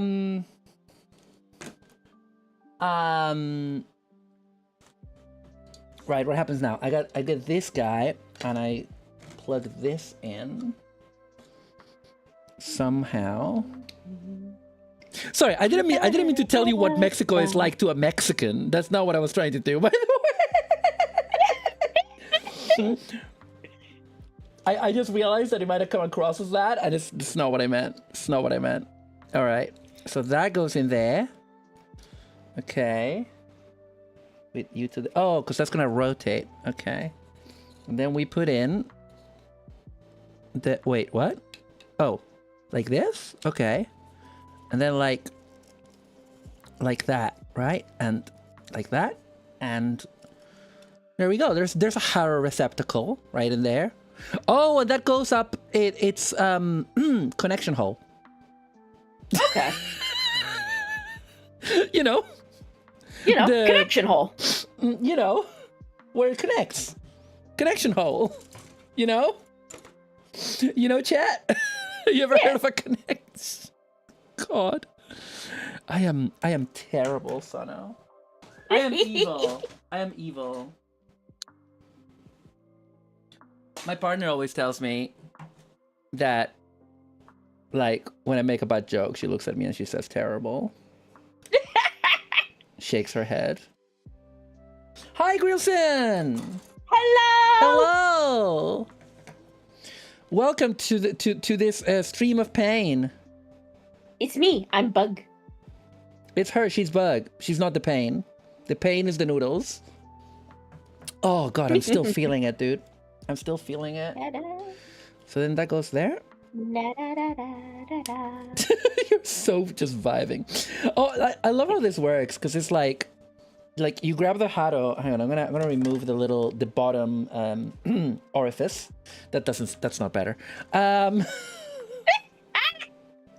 You know, you're trying to be delicate, and it comes across worse, right? Yeah. Almost everything spicy here is labeled and optional. The problem is when it's stuff from a different country and their packaging doesn't obviously show it. Oh, I see.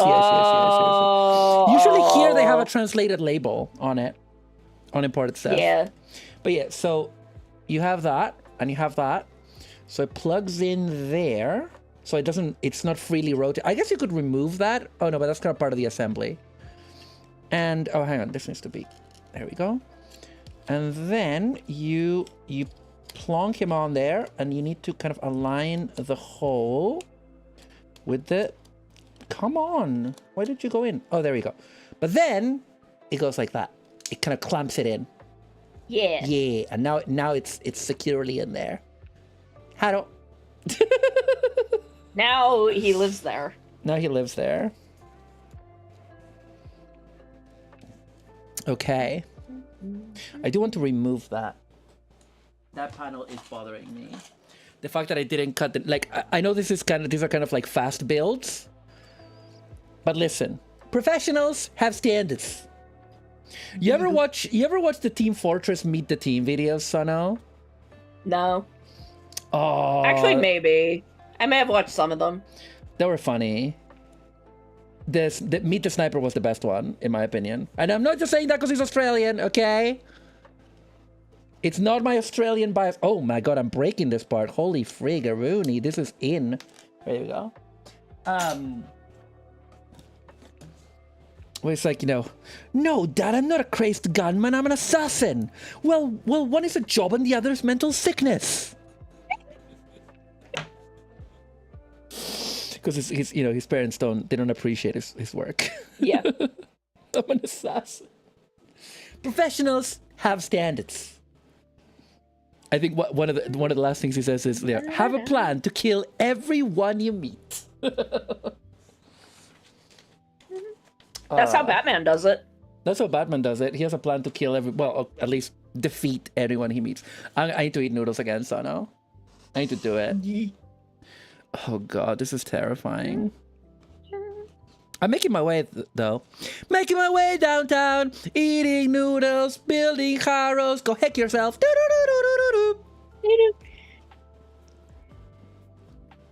Okay. Oh God, they're evading me. Am I just nervous? I think I'm just nervous.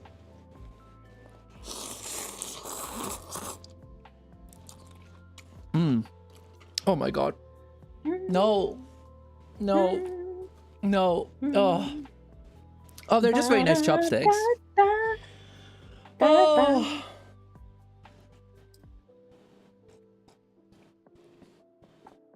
Oh. Thank you, milk. Milk always helps. You know what? You know that? Yeah. Oh. Oh my word. That's why I keep a matcha latte on my boobies. Yippee! Ah. Okay, then we go. It's C2 that I need.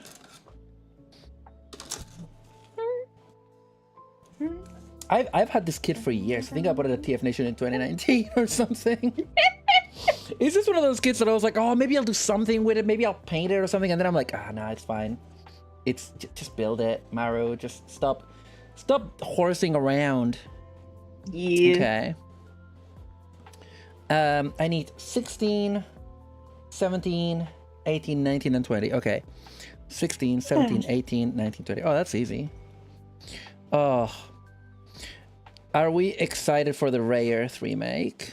Or what? Yes. Oh my God. I am excited. The voices of the girls sound nice.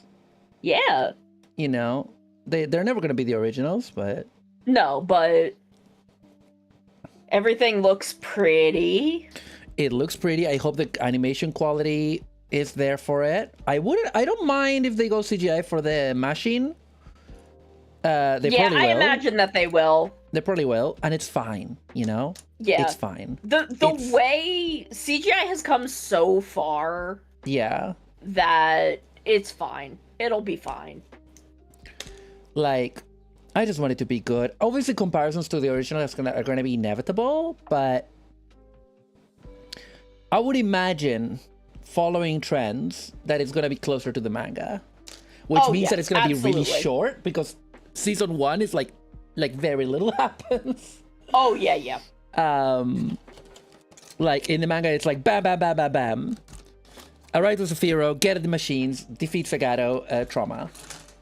Yeah. Bam. It's you meet one person, it's just boom, boom, boom, boom, boom. We're dealing with it. Inova's not even there. He doesn't even exist. Yeah. They only fight Alcyone one time. Yeah. Alcyone is such a nothing character in the manga, which is weird. I know. Like when I read the manga, I was like, what? But she's like in the entire show. She's one of the main villains of the entire show. Yeah, they really hang on to her. Yeah. I guess because of that relationship to Zagato. Yeah. She's very easy to use for the in-betweens because of all of the... because every other villain gets a redemption arc. Yeah. So with her, it's very easy for her to be the one that's like, yeah, no, I'm just gonna keep doing this. Yep. And we love her for it. She's such a tragic character in season 2. It's amazing. She is. She's a... yeah, God. It's really sad. I love her. I love her so She's much. great. Y'all know how much I love her. Alcyone deserved the world. She did. And she got messed up by the world. Yeah. Zagato, come on, you have 2 hands. Oh. But yeah, no, the Ray-Earth remake is coming out soon, chat. And we're gonna lose our minds. When is it coming out? Is it October? Or something like that? I think so. Because they did announce the air date. I think it's October. Well, we're gonna cover it here on the pod. Yeah. The podcast that this is. Sorry?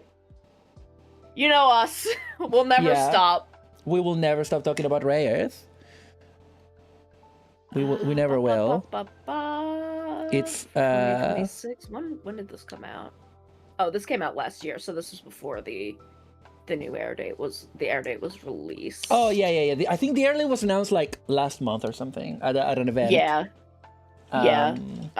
Okay, yeah, October. Yeah. We're gonna be so normal about that Yo, show. Yuki Kajira's doing the music? Who that?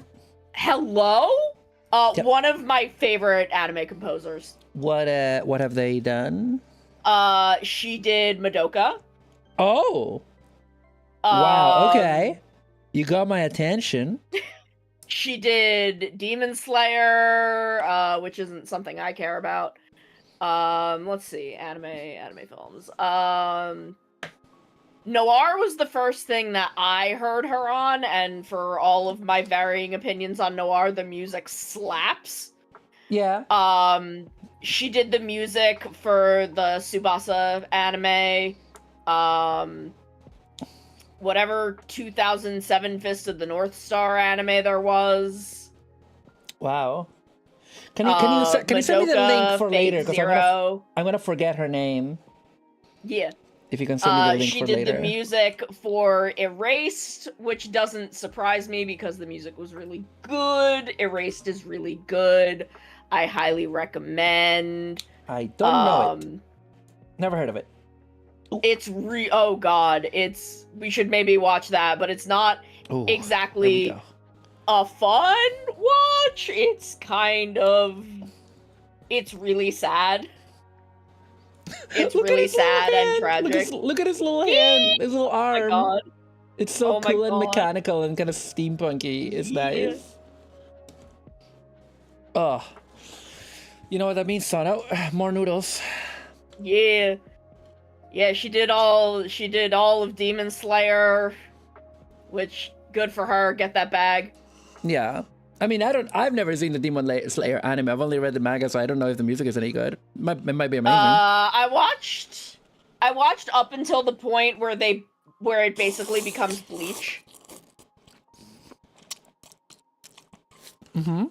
I don't know, I enjoyed it up to that point, so the music was probably good, but like, the music she did for Noir and Tsubasa were great.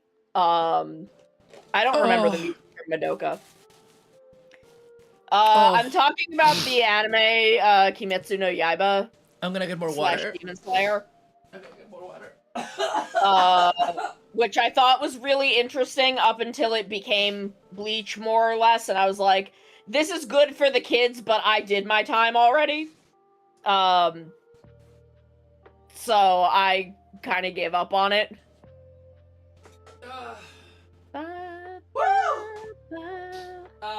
Yeah, my thing with like Bleach, not Bleach, Demon Slayer. When they introduced their version of the Gold Saints, whatever the heck they're called, Yeah. I was like, okay, that's typical. Whatever. My problem was not that. My problem was more like that all the interesting stuff that he had earlier on about the lore of the demons and about the compassion that Tanjiro felt for the demons and how that might mean that we need to start perceiving demons a bit differently, and that maybe just because some of them are irredeemably evil doesn't mean that all of them are, that kind of complexity, that all flies by the wayside, and it just becomes like fight after fight after fight after fight. And I'm like, okay, that's so uninteresting. That's completely uninteresting to me. I'm not Yeah, 12 no, anymore. the demons stop being an interesting thing and are just like a force. And instead I would rather watch Maji Ranger. Yep. I mean, I know everybody tells me, oh, the anime is better, and I'm like, listen, if the anime, if the manga the couldn't reason catch people me, say the anime is better is because it has really nice animation. yeah, which is fair, but I don't care. Like, I'm never gonna watch it. I'm never gonna watch Jujutsu Kaisen. Nope. More like generic Kaisen, am I right? My thing is, I basically can't bring myself to care about anything that's in Shonen Jump ever again.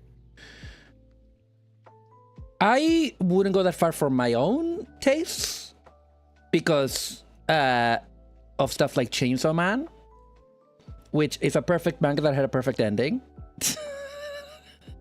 As I said, very non-controversially on Twitter a while back. Chainsaw Man was not for me. That's fair. That's fair. Not everything is for everybody. And I'm just at a point in my life where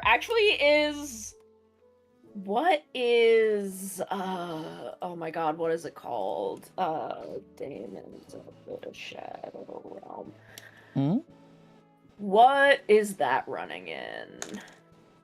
Okay, that's not running in Shonen Jump. That's running in Shonen Gangan. It's the thing currently running by the Full Metal Alchemist mangaka. That I think is interesting, and I've been enjoying the anime. Nice. It is very much her work in a lot of ways, which is not a criticism so much, because her work is really good. She has gotten better. So the thing about her is she can draw, like, when she was doing Full Metal Alchemist, she could draw like 6 people. She could draw 6 different people. Now, she can draw like 9 different people. Oh, sick. Which, again, this is not a heavy critique, but it is not something that bothers me. But, the main dude is just Ed again. One of the main girls is also just Ed again. The main girl is Roy, but a woman. One of the other main girls is, like, Punk Winry.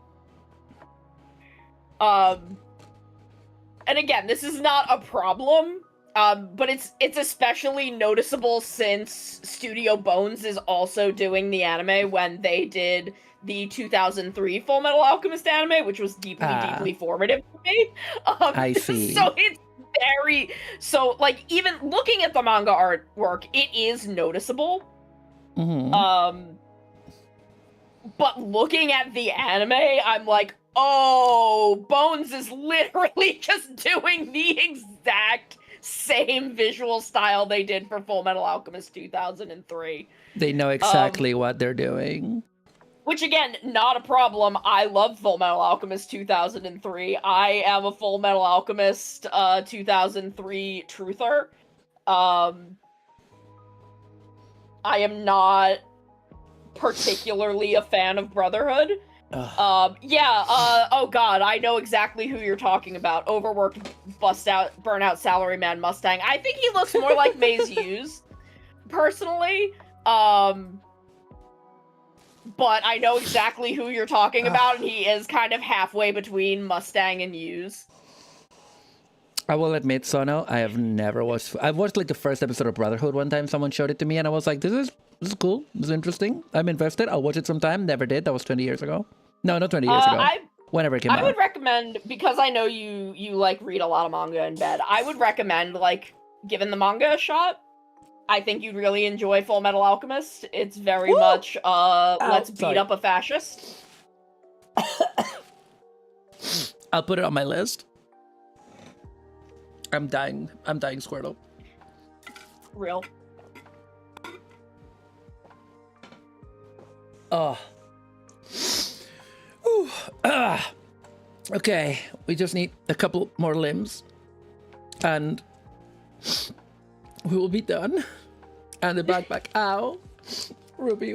Oh, it was weather this time. Oh. Why? Why? Why? I am suffering. I am suffering. Okay. Oh. Luckily, the legs are both... Well, the hands are both the same. As well. The arms were both the same. Yeah, it's just one of those that passed me by, you know? And also, like... my general lack of interest for long shonen. And I have made exceptions when stuff less looked interesting to me. Like, well, Attack on Titan. That's fair. Attack on Titan back in the day before we knew. Yeah. Full Metal Alchemist is much more interesting than it lets on early on. It goes a lot of really, really interesting places and has a lot of really interesting, good things to say. Cool.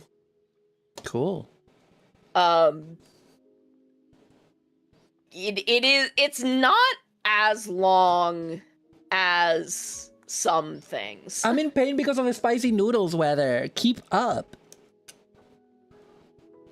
Sorry. I mean, it is 27 volumes, but that's not as long as some things.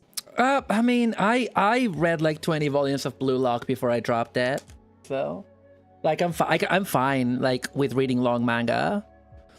Yeah. It's watching long anime that's the problem usually. Yeah. Oh man, yeah. Scar also radicalized me a bit. Yeah, like Who wouldn't? And even then, the Fullmetal Alchemist 2003 is only 51 episodes. So, I mean, that's it's a lot for me. pretty solid length. It's a lot, Yeah. but it's not like it's not 200 episodes. It's the same No. length as Ray Earth. Yeah.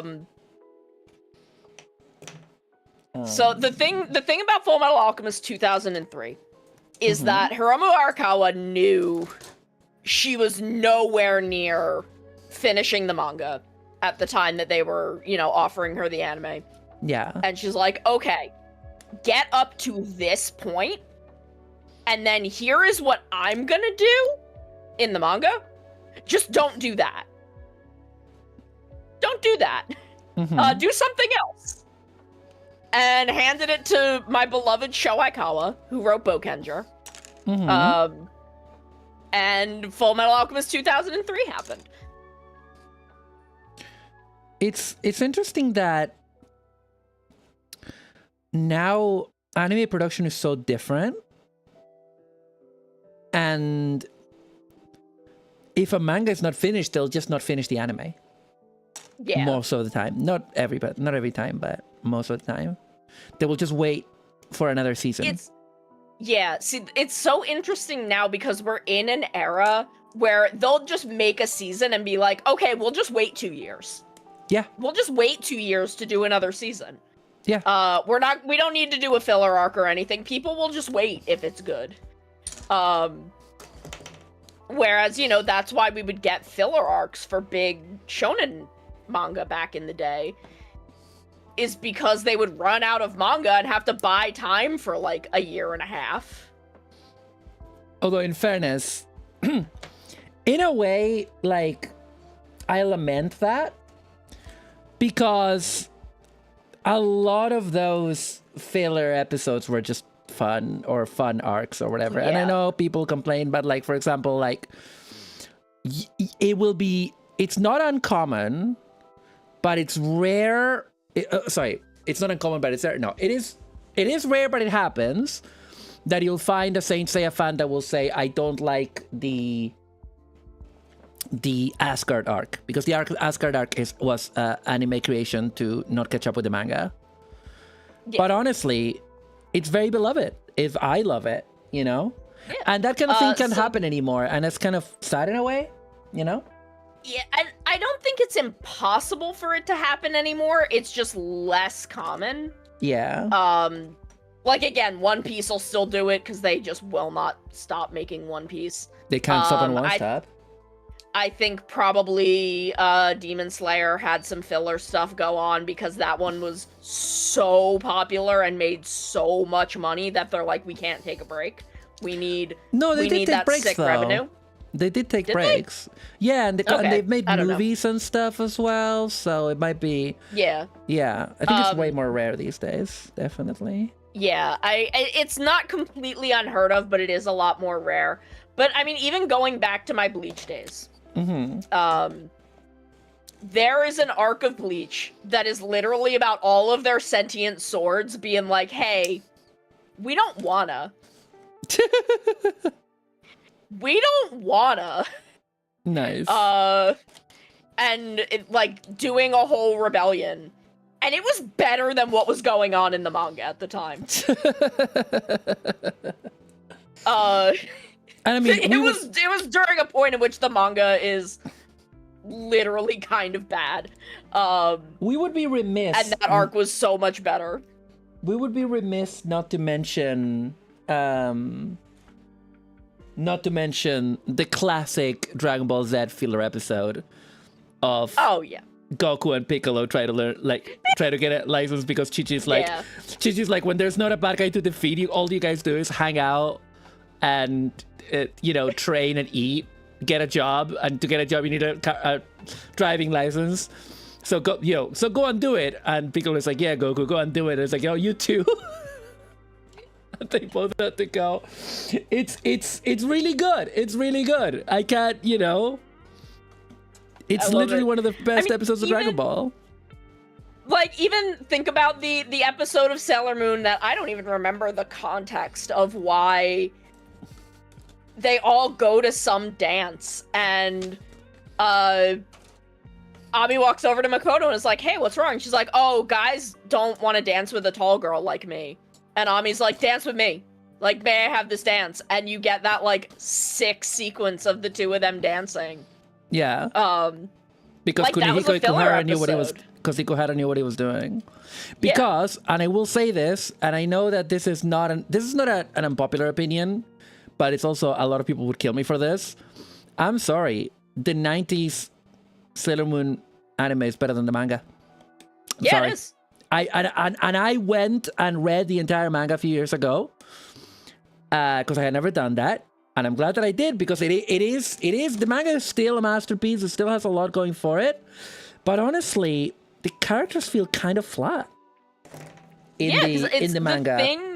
The thing about the anime is because they needed to stretch it for time and spent so many episodes on what people would consider heavy air quotes filler. Mm-hmm. They're episodes that build out the girls' personalities and relationships and make them people that you care about and love and want to see win and believe in. And that's consistent. Yes. It's consistent development as well, for the most part. Yes, the writing is so solid. My problem with the manga was that as it went on, the girls' personalities, aside from little mini arcs or maybe back of the volume bonuses, the girls' personalities became very generic good girls that support the princess. And Usagi herself starts off the same as in the anime, oh, she's a klutz, she's a bit of a mess, she doesn't study, blah blah blah.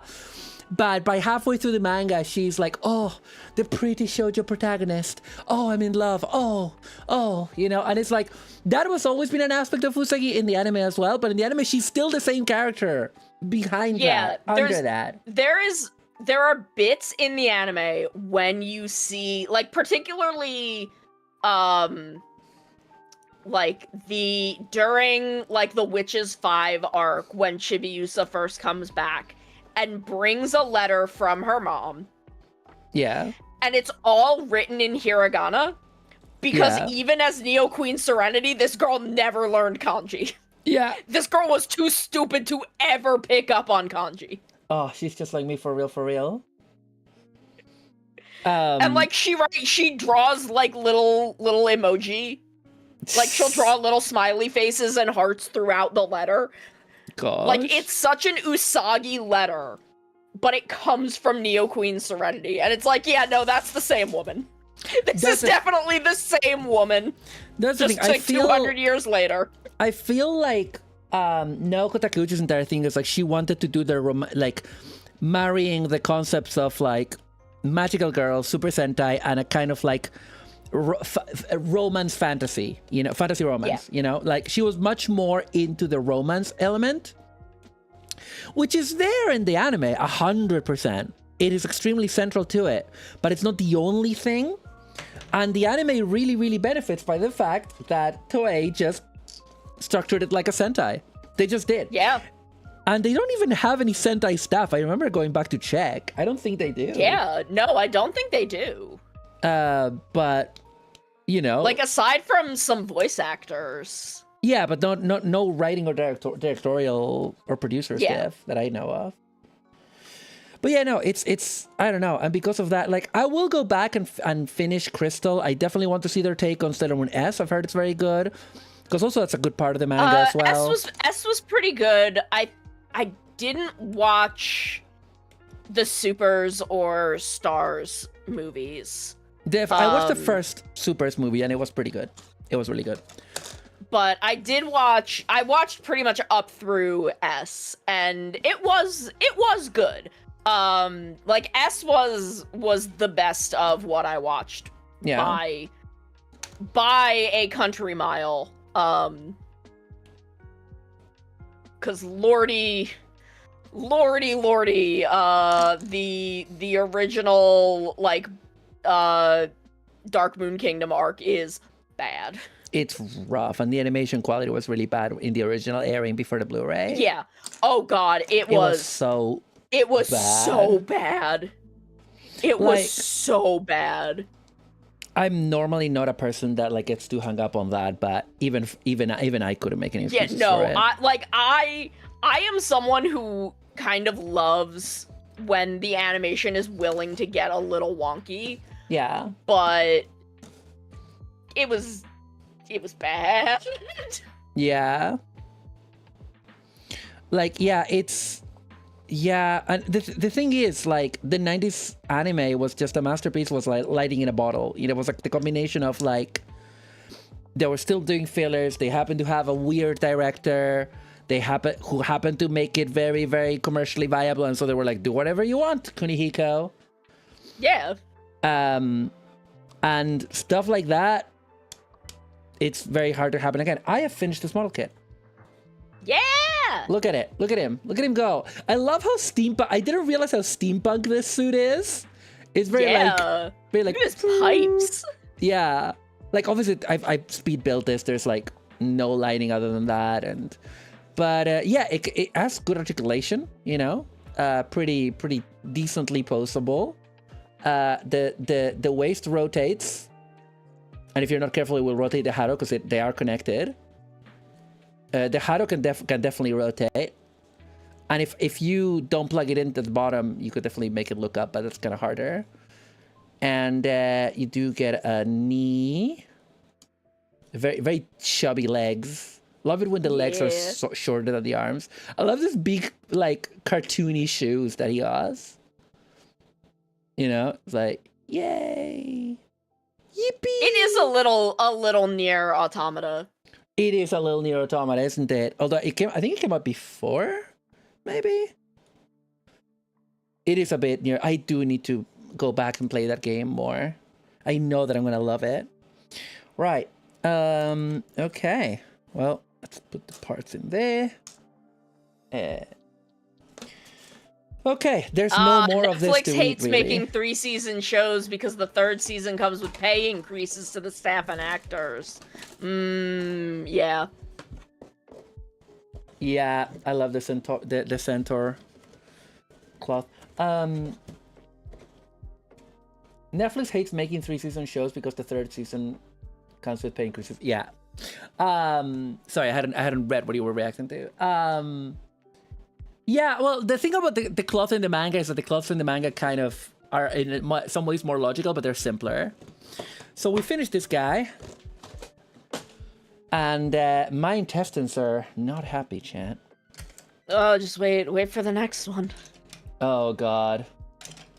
I think I actually need to go to the bathroom I need a bathroom break before we embark on the How has it been 2.5 hours? How? We're just vibing. I thought we were just at like the hour and a half mark. Okay, we're gonna go on a quick break, chat, because girl needs to go to the bathroom.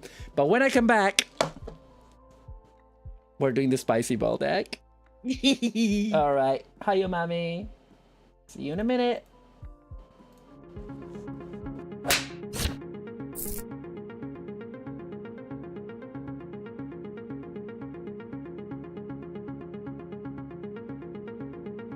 So seeing Master Chief walk through the halls with Gamers Outreach team today was kind of an outer body experience. I mean, I don't know who was more excited, the staff we walked by or the patients that we linked up with. It was very encouraging to see how impactful games could be for helping people heal, for helping people feel connected, for helping people be in the moment instead of thinking about what they're dealing with, what they're going through. Just seeing what the power of video games, what this go-kart, and what Halo and Master Chief can bring to these patients, to see Paxton the way he did light up when we entered the room.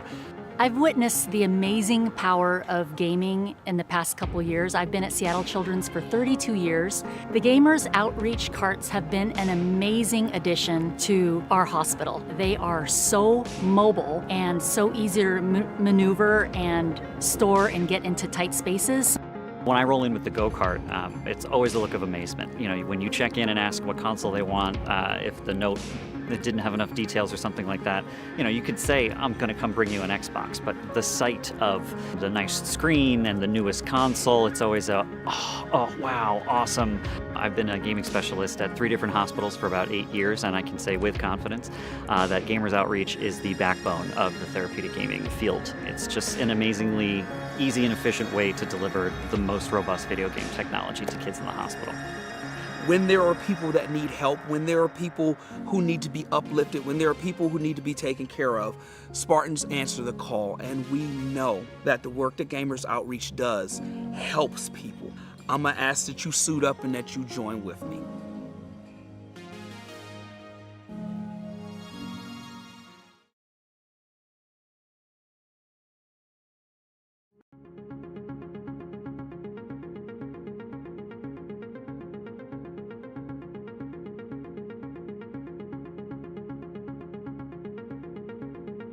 So seeing Master Chief walk through the halls with the Gamers Outreach team today was kind of an outer body experience. I mean, I don't know who was more excited, the staff we walked by or the patients that we linked up with. It was very encouraging to see how impactful games could be for helping people heal, for helping people feel connected, for helping people be in the moment instead of thinking about what they're dealing with, what they're going through. Just seeing what the power of video games, what this go-kart, and what Halo and Master Chief can bring to these patients, to see Paxton the way he did light up when we entered the room. I've witnessed the amazing power of gaming in the past couple years. I've been at Seattle Children's for 32 years. The Gamers Outreach carts have been an amazing addition to our hospital. They are so mobile and so easy to maneuver and store and get into tight spaces. When I roll in with the go-kart, it's always a look of amazement. You know, when you check in and ask what console they want, if the note that didn't have enough details or something like that, you know, you could say, I'm going to come bring you an Xbox, but the sight of the nice screen and the newest console, it's always a, oh wow, awesome. I've been a gaming specialist at 3 different hospitals for about 8 years, and I can say with confidence that Gamers Outreach is the backbone of the therapeutic gaming field. It's just an amazingly easy and efficient way to deliver the most robust video game technology to kids in the hospital. When there are people that need help, when there are people who need to be uplifted, when there are people who need to be taken care of, Spartans answer the call, and we know that the work that Gamers Outreach does helps people. I'm gonna ask that you suit up and that you join with me.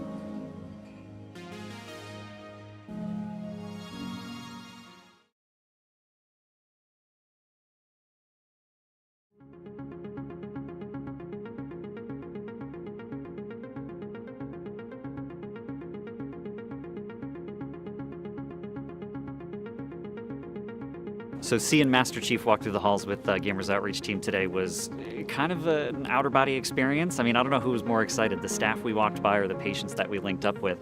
It was very encouraging to see how impactful games could be for helping people heal, for helping people feel connected, for helping people be in the moment instead of thinking about what they're dealing with, what they're going through.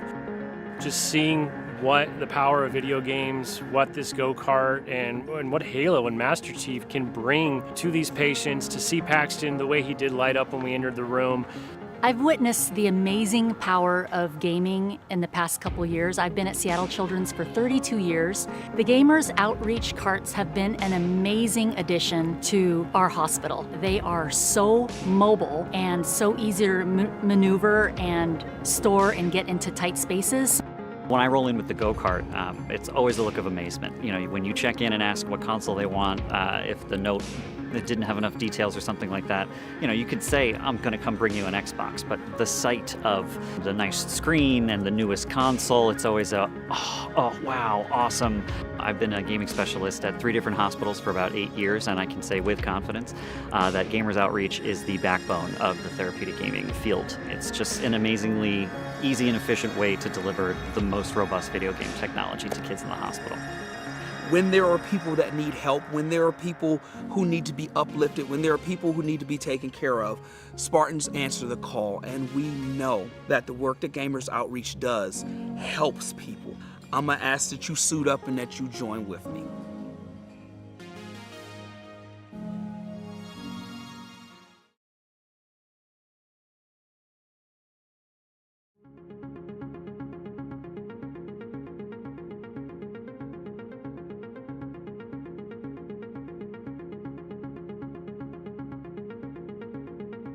So seeing Master Chief walk through the halls with Gamers Outreach team today was kind of an outer body experience. I mean, I don't know who was more excited, the staff we walked by or the patients that we linked up with. It was very encouraging to see how impactful games could be for helping people heal, for helping people feel connected, for helping people be in the moment instead of thinking about what they're dealing with, what they're going through. Just seeing what the power of video games, what this go-kart, and what Halo and Master Chief can bring to these patients, to see Paxton the way he did light up when we entered the room. I've witnessed the amazing power of gaming in the past couple years. I've been at Seattle Children's for 32 years. The Gamers Outreach carts have been an amazing addition to our hospital. They are so mobile and so easy to maneuver and store and get into tight spaces. When I roll in with the go-kart, it's always a look of amazement. When you check in and ask what console they want, if the note that didn't have enough details or something like that, you could say, I'm going to come bring you an Xbox. But the sight of the nice screen and the newest console, it's always oh, wow, awesome. I've been a gaming specialist at 3 different hospitals for about 8 years, and I can say with confidence that Gamers Outreach. Gamers. We're bad gamers. See, here's what's gonna happen, okay? I have an actual matcha latte now. Amazing. Here's what's gonna happen. I'm gonna go cook these. And Sono is going to, sorry, my lips are burning. I haven't even touched this yet. Sono is going to talk to you guys for a bit while I'm gonna learn y'all a couple of things. What about my finger? Oh yeah, I cut my finger in the start of the stream. Hi, yo, mommy. How you doing? Wait, because this is an all-ages stream, I can't read the rest of your name. Hey, Weather. But yeah, Sono, if you wanna take it, I'll be right back. Yeah. Okay. So the one thing, my one thing about 90s Toei Sailor Moon. It's my one thing, which is actually not reflective of 90s Toei Sailor Moon at all, quite frankly, is the visual legacy that it has left. Ikuko Ito has the style that Ikuko Ito used on Sailor Moon and Cutie Honey. Oh, we were talking about Sailor Moon and how it's great.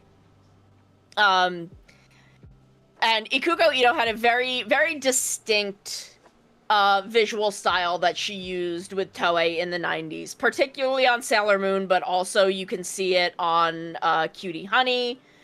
Oh my god, what's it called? Magic Users Club. Other works in which she was a key animator and character designer at the time. My biggest issue is that artists nowadays, especially young artists, will be like, oh, I draw 90s style anime, and it is just Ikuko Ito's like Sailor Moon style. It is like just the style that she used for Sailor Moon in the 90s. And it's like, that is not even truly the most iconic 90s visual style. Like, my heart belongs to Atsuko Ishida. But I want to say, who was the main Slayer's anime character. I want to say character designer, because I want to say like Slayer's is truly the most iconic like 90s anime visual style.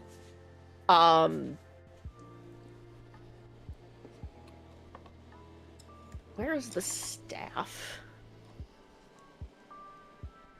Let's see. Episode director, storyboard, blah, blah, blah, blah, blah, blah, blah.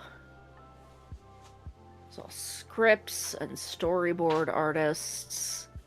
Bless you, Megumi Hayashibara. Maru and I are making our way through Slayer's Next right now. Is it Yasutaka Hanabusa? I want to see like animation director Joji. So it may be Kikuchi Joji's visual style, because Kikuchi Joji was the animation director. Oh, there's a couple. I'm not sure. Yeah, like Slayer's, I want to say, is really the 90s anime aesthetic. And yay! And I think there should be more artists that do stuff in that style and Ishida Atsuko's style, and there's an artist called Oda Cat who does very close to the 90s Ranma 1/2 visual style, which is also really, really good and iconic. So, like, I just wish that Ikuko Ito wasn't the only one. The only one that a lot of people do. Because also, like, I feel like, okay, I mean, obviously, referring to, like, the art style of a decade is very broad, right? Like, that's very broad. But, for example, like, if someone wanted to say, okay, character designs in an 80s style, and did anything from City Hunter to Bubblegum Crisis, that's cool. You know, like, there's a continuum there. In the 90s, it's a bit different because, like, you have, like, outliers like Evangelion that are very different. But I would say, and maybe like, you could say that the Sailor Moon one is, like, early 90s. It's early 90s shoujo, very specifically. Whereas, like, in the late 90s, when you start getting, like, if you look at, like, anything from mid-90s onwards, like, you start looking at, like, Slayers, Saber Marionette. That's what we were saying. I was saying, I feel like Slayers is really the, and again, not to narrow the 90s down so much, but I feel like Slayers is really what people think of. This is what I'm building now, by the way. I'm building the Rosa Knight from 30 Minutes Fantasy. I actually have an expansion kit for this, but we probably won't get to that today. Sorry to interrupt, Sano. I was saying to Sano that depending on my reaction to this, stream might need to be ended. Depending how that goes. Please continue. Honestly, if I'm gonna be real, I frankly like the style, kind of the changes to that visual style Ikuko did for Magic Users Club better than what she did on Sailor Moon. Again, the style she used for Sailor Moon, especially when they were doing like high budget episodes, was gorgeous. Yeah.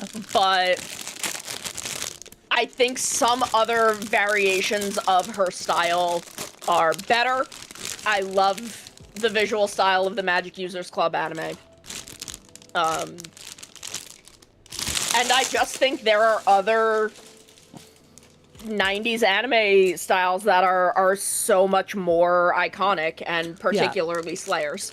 But if like that's the thing with Slayers is because, like, if you look at shows like Saber Marionette or Cyber Team in Akihabara, they have a very similar. I don't think they have a character designer in common, but they're clearly in a continuum with that kind of character design. Zenki, I would say, as well. A bunch of other stuff. Even I'm actually gonna look up Cyber Team, because Cyber Team has a really, really, really distinct visual style. Even Atsuko Ishida's work on Ray Earth is clearly in a continuum with Slayers. Oh, yeah. It's in the same ballpark. much more than it is in the ballpark of the Sailor Moon anime artist whose So name I keep forgetting. I was talking about this on Tumblr the other day. And the Everything app. Again, yeah. So much of the reason that Slayers and Rayearth are in conversation with each other is Slayers. Their Slayers. Is their direct lineage back to Record of Lotus War. Yes, of course. So I saw an ask that was being answered by well-known Tumblr user Prokopets. That was about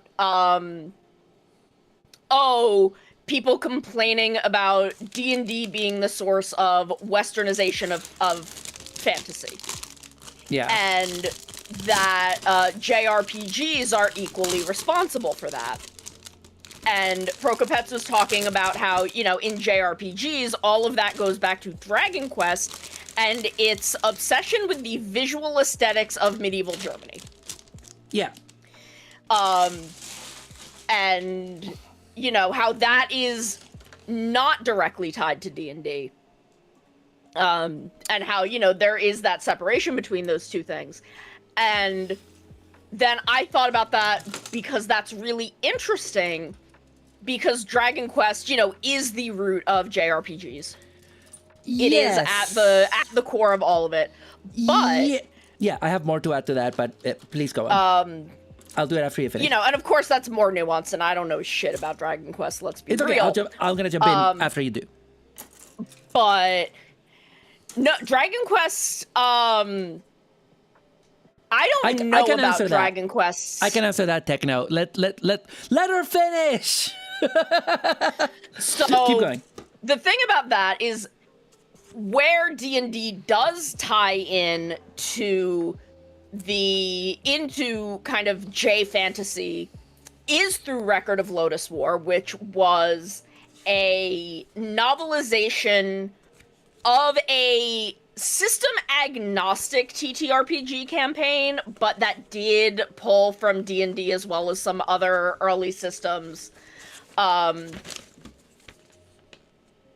was put out by a TTRPG company. And okay, so Suri posting an old JP version of Advanced D&D that was very prototypical of J fantasy, probably also tied back to Record of Lotus War. And Record of Lotus War has, D&D is in its lifeblood, and is also a very interesting visual marker, because it is where you start to see the very large, elaborate Art Nouveau fantasy armor. Yeah. That became very, very, very emblematic of 90s J fantasy anime and manga. I thought so. Yeah, I had misunderstood that Lotus was originally based on, that the novels were based on write-ups of D&D campaigns, but they're not D&D. They're a different. It is technically system agnostic. It is not any one TTRPG system.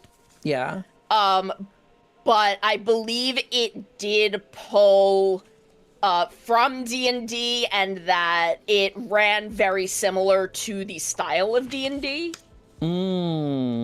But was not entirely just a D&D campaign. But that is why it is the Record of Lotus War. It is a campaign record. But yes. I'm gonna interrupt you briefly before continuing on that topic, because just to talk about the kit that I'm building. So it's the Rose and Knight from 30 Minute Fantasy. I zoomed the camera out a little bit. But what's really cool is that, like, when I opened it, I was like, oh, you already start with the armor, but it's like, no, you start with in black and white on the inside. It's the silhouette, which is the main body, and then it's like job change, because they have fantasy jobs, and this is a knight, so it goes from silhouette to class 1 knight, and then you can get a different thing to level it up to class 2 or whatever. So that's cool. I don't know. This is my first 30 minutes fantasy kit, so Okay. Anyway, but what I was gonna. Oh, sorry. No, you continue. I do have one more bit, and the thing about that visual, that Art Nouveau style that came from Lotus War into things like Ray Earth, into Slayers, into the Atelier series, which does move over into video games. Toriyama, from what I could see, now again, I don't know a lot about Dragon Quest. I do not have encyclopedic Dragon Quest knowledge. 80s Dragon Quest does not seem to really incorporate any of that Art Nouveau style. And I only saw it in a little bit of his 90s Dragon Quest work.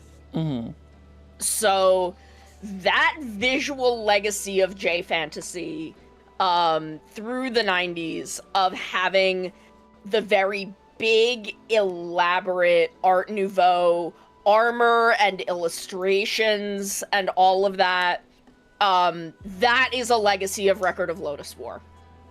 Entirely. And it fits in with Dragon Quest and why you probably see it in some of Toriyama's 90s art. Not a lot of it. I only found like one or two pieces. Is that, Art Nouveau was a, like, Czech Republic is kind of where the root of it, or no, the root of it was in Brussels. Yes. Alphonse Mucho was Czech. But the root of it was in Brussels. So there is a lot, it is kind of in that same area as, it's kind of all around Germany. So it does fit in somewhat with Dragon Quest's German Renaissance aesthetic. But, there is an amount of the visual legacy of 80s and 90s J Fantasy that is equally a result of Record of Lotus War as it is Dragon Quest. What I was gonna add to that, so I'm not the most knowledgeable on, I am a genius, but I'm not the most knowledgeable on this topic, but I can shed a bit of light on some things. First of all, yes, that ornate, extremely detailed form of fantasy artwork, I am very curious to trace its origins from Lotus War backwards, because I think what I see is, because people forget that, people are talking about the westernization of RPGs and stuff like that. We forget, I feel like people are very quick to forget that even before the internet, Japanese culture was in conversation with Western culture, more in a one-way direction, really, because we weren't getting a lot of their stuff, but they were getting a lot of Western stuff translated. This is why I always get angry when people say Gainax didn't understand what they were doing with Evangelion. They just thought the symbolism looked cool, and it's yes, but also you do realize that books on biblical esoterica were translated into Japanese a lot, and that Hideaki Anno has clearly read those books based on how he uses the symbols, right? He's not he knows what the symbols mean. Yeah, it's a very patronizing way of looking at Japanese people. Well, it's so years ago, little less than 10 years ago, when I went back to college, and I was doing a media studies degree. I was in a class that I had to, write a research paper, and they gave us a list of topics, and one of them was, Western, more or less American versus Japanese animation. And I saw that topic and I was like, oh boy, do I have a thing to tell you, because they're the same fucking thing, walking in circles for the past 100 years. Sana, please don't swear. Oh my god, I'm sorry. You're fine. Just be careful. Watch yourself. It's one of those things where my blood starts boiling. Yeah. Because a 19-year-old we presented with that topic is just going to tell you about how anime is the greatest thing ever made. Yeah. But I mean, me... anime is pretty good, but yeah. Yeah, but me, a 30-year-old with a bachelor's degree in comics, that studied comics history, that had very recently bought a book on Tezuka that I used as a source for this paper because I had it, was like, they're the same thing.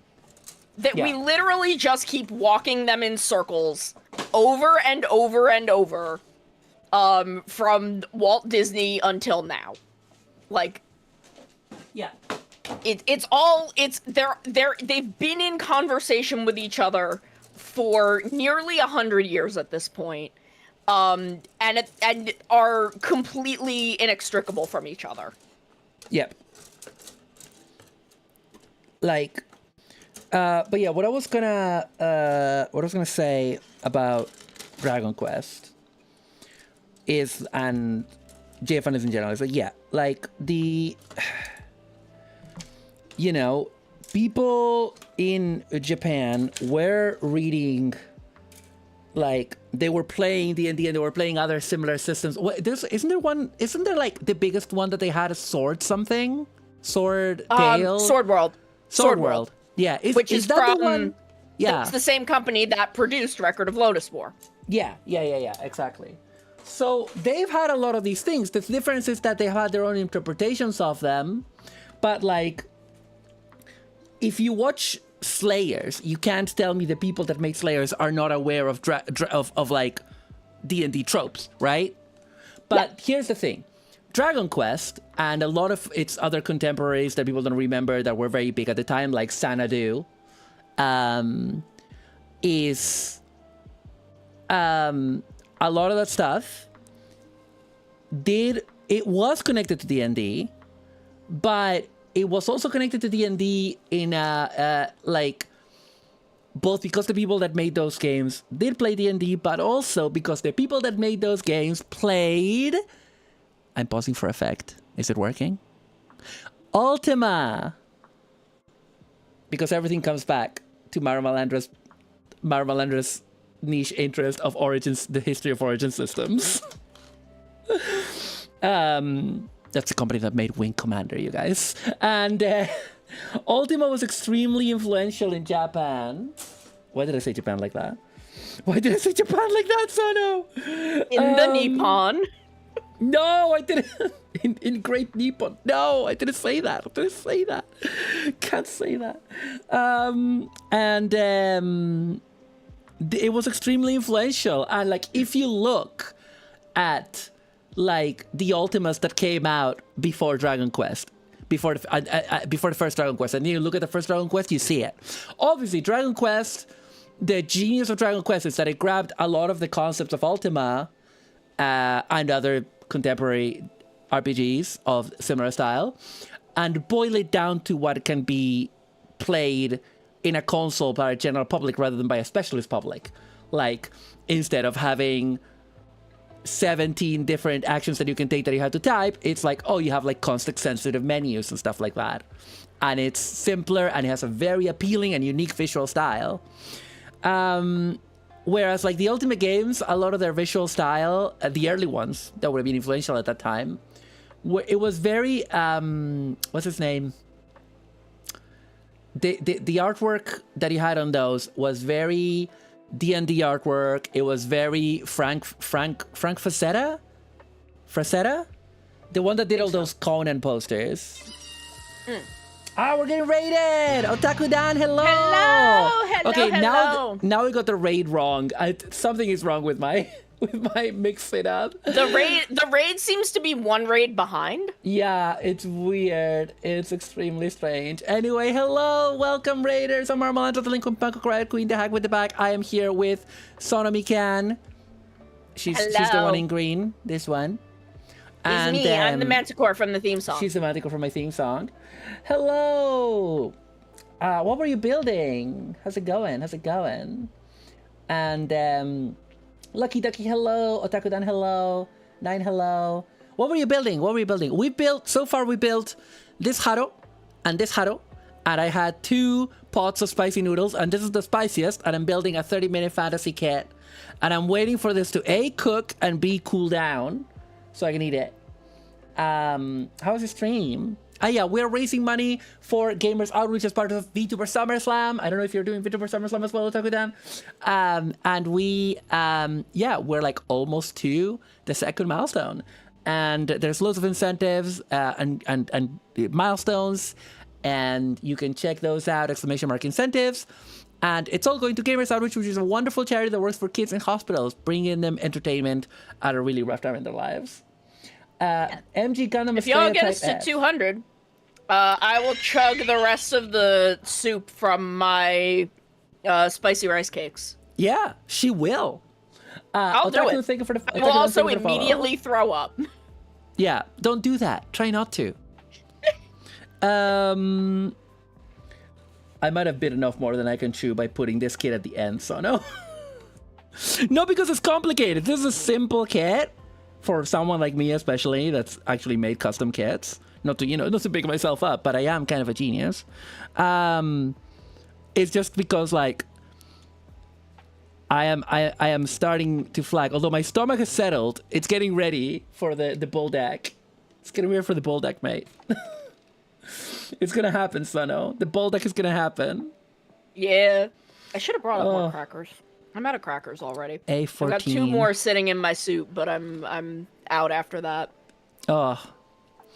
But yeah, anyway, to conclude, to bring that conversation to a close, there's definitely more information out there.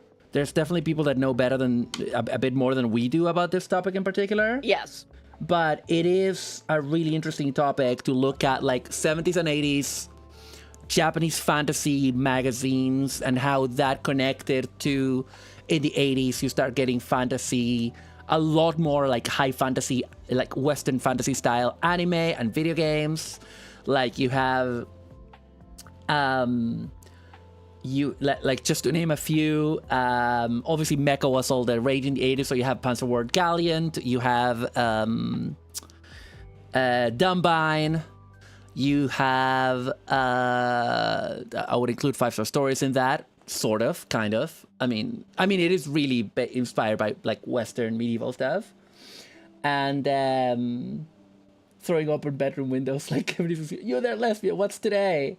The 23rd? Pride, B! What? I know what the joke is, but I can't say. Oh, okay. I don't get it. I don't know. I'll send you the video later. Okay, it's very cool. funny. But I'm not swearing. Oh yeah, of course. But yeah, there's definitely people that know more than us about like this history. There's, I think Kimimi. There's like this woman who's like video game historian and plays a lot of like old PC Engine stuff and whatever.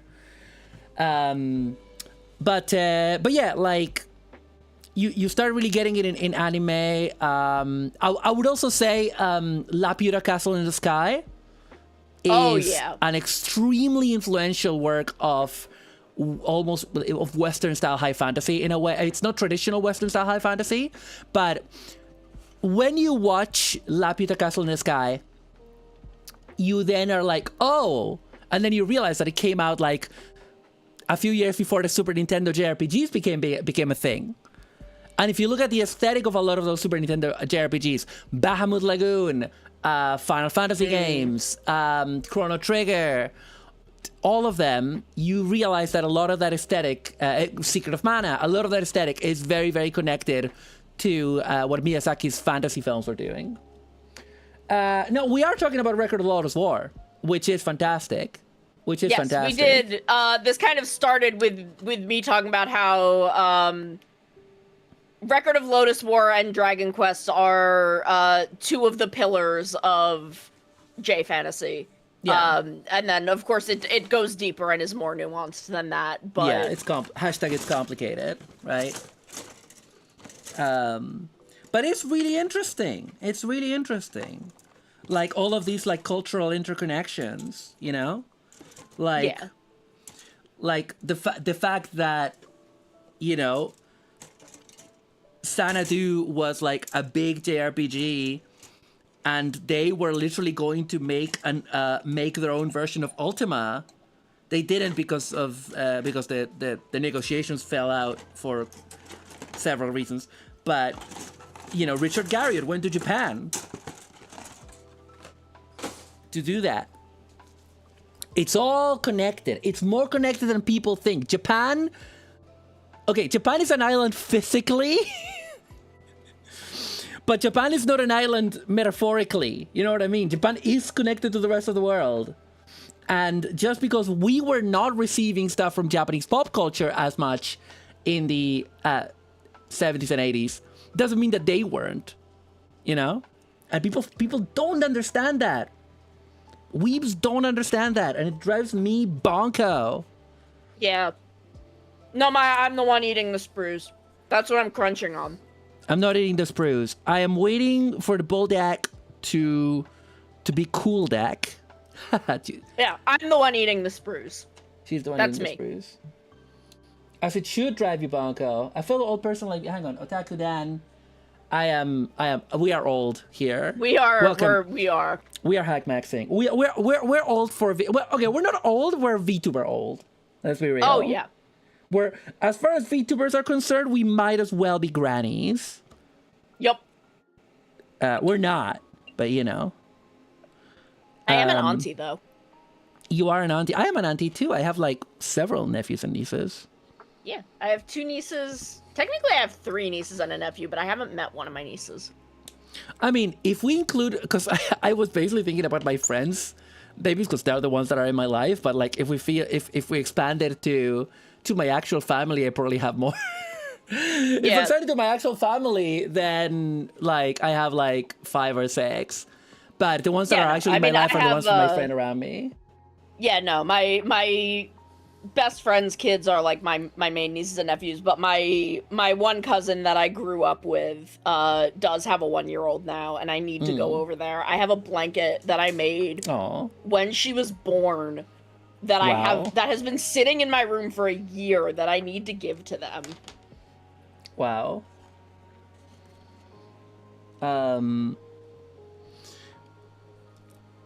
But yeah, like the more that you look into it, the more you find in terms of like in terms of seeing the kind of fantasy stuff that was kicking off in Japan in the 80s, and it's really interesting stuff. D21, oh, this one. Okay, this is a bit more complicated than some of the 30 minutes kits that I've done. Yeah. I think the fantasy are like a little more complicated than like the 30-minute missions. Yeah. But I think they just all have also been getting more complex as well. Yeah. I mean, gone. Yes. Did you see the upcoming one that is like a girl, like a sort of the upcoming one that is like a sort of Menheta girl with a chainsaw? No, I don't think you've shown me that one. Oh yeah, she's really cute. She's like a cute Menheta girl that is like pink and has a chainsaw. It's not out yet, but it looks great. Then it should be like this. Oh, it's like a double neck joint. Ooh. Just like in real life. Yeah. Who among us doesn't have a double neck joint? Hey, chat? I have 5 neck joints. I'm very normal. I was trying to count them there for a second. I was like, how do I count my neck joints? Oh, I'm normal. I promise that I'm normal. Wait, is this a waist joint? I think this might be the ab joint, actually. I think this is the ab joint, actually. Yeah. This is not the neck joint. This is the neck joint. Okay, then this. Wait, hang on. Oh, no, there's more stuff that we need to do. Because we have the A runner on this is all joints. Look at this. It's all oh yeah, jointage. Oh man, how much longer do you reckon I can put off the bull deck? Oh boy, I don't know. Not much longer, eh? Not much longer. Okay, let me finish building the torso. No, let me at least sandwich these 2 parts together, for which I just need 2 more parts, and then we can have a look at the bull deck. There we go. Okay, I did a little sippy, Rube, of my matcha sakura latte. Oh, thank you for the hydrate. Thank you. God, I love the Sailor Moon S Laserdisc covers. They're so pretty. Laserdisc covers. I don't understand. I don't know why, but they went so hard with those in Japan. Yeah, Like, the ones for yeah. S are so beautiful. I've been obsessed with them forever. The ones for Evangelion were so good and iconic that literally that super expensive Ultimate box set they put out a few years ago that I got because I'm broken, literally came with like full-size reproductions of them, of all of them. Yeah. Oh my god. So I have the CSM Kamen Rider Garen belt. It's the only CSM that I own. It's probably the only CSM that I will ever own because those things are way too expensive. Yeah. But at the time it was coming out, I had someone who worked in a place where they could give me their employee discount on it. Perfect. And it was still ridiculously expensive, but also they were like, you can just like pay me a little bit every month until it's paid off. Oh, nice. Nice. And by the time you pay it off, it'll be like coming out because it was pre-orders. So we did that, and I got it, and it came. Have you like seen a CSM like box? Yeah, they're very classy, aren't they? Well, like just the size of it, just the size of the packaging. No, I haven't, because like the only one I've looked at with any closeness is the Hibiki one, and obviously the Hibiki one is really small. Yeah, let me see if I can find. The thing is, it's huge. The box is enormous. Inside, along with everything, because it is, it's the belt, the gun, the stuff for jack form. So it's like everything. The like bayonet. It's everything. It came with, and it is the size of the entire box. Garen looking out from behind the wall. Just a blown up, high quality. I will send you a picture of it because I have it displayed with the belt. Send me a picture later. Like I would send it right now, but it's in the other room. Giant thing of Garen looking out from behind the wall. That's incredible. Because I thought like because the CSM are meant to be super classy. So that's really funny. And it is. Like the box is really nice. It is really beautiful. And I still have the box and everything. But it is just like a big print of Garen looking out behind the wall. It is so funny.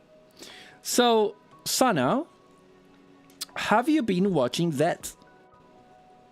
I am very behind on Zets because of the fact that Zets keeps triggering some PTSD. Oh, sorry, I forgot. It's fine. I can like talk about it. It's fine. They do use a lot of real guns. Use a lot of, because it is like a spy 007 thriller kind of thing that is very geared toward the American audience because they're simulcasting it. They use a lot of real guns and a lot of people get shot with them and die. And I have been in situations. Let me ask you. And I get very freaked out. Have you seen the third rider? Yeah.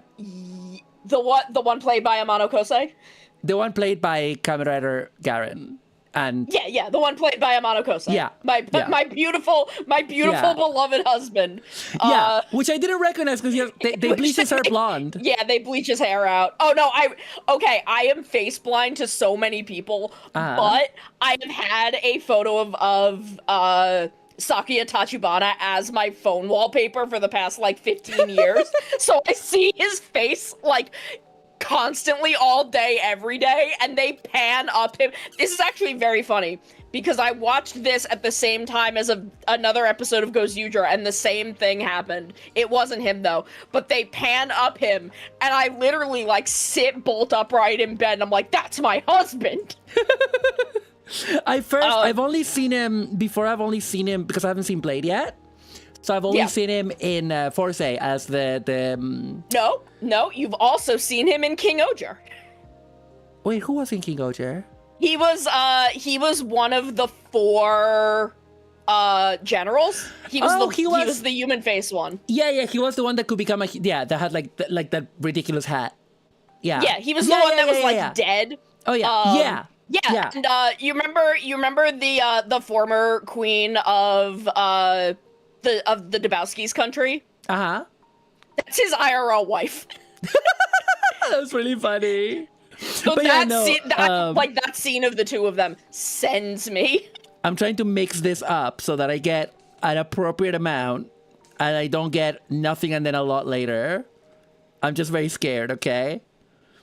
I also want it to cool down.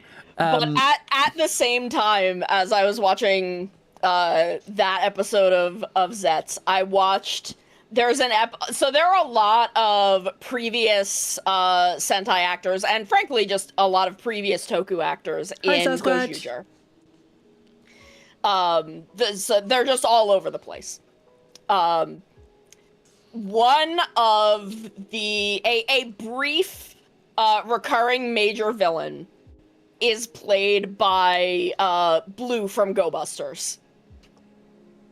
And they pan up and they show his face, and I'm like, that's Blue Buster. They changed his hair, but I know that's him. And I looked it up, and I'm like, yeah, I was right. For some reason, I don't know why he's burned into my brain, but he is. I need to interrupt you, and I want to keep talking about Zeke because he's, I think, my favorite character in Zets. But I love him. But I need to do this because Chad is getting rowdy. Sano. Chad are losing their minds, and I need to rein them in. And by Chad, we mean Maya. By Chad, we mean Maya. No, but I like saying Chad are losing their minds because it makes it sound like I'm a huge streamer. When like I am just a niche micro celebrity for my wonderful audience that I love. I'm not trying to demean you guys. I'm not gonna doubt anyone. Anyway, hi Sasquatch. I am doing this spicy noodle and gunpla. I promise this. I built 2 gunpla already. I'm building another one. This might kill me. Okay. Yeah, I will say, when I had these, they made me sick. They made me physically ill. Like immediately? Not immediately. Okay, that's scarier. But I was only able to eat like a little of it, and I felt really bad. So you're saying I should have like a little bit? Yeah. Not like a huge amount. All right. Okay. Oh, the doubt. The doubt. Okay, here we go.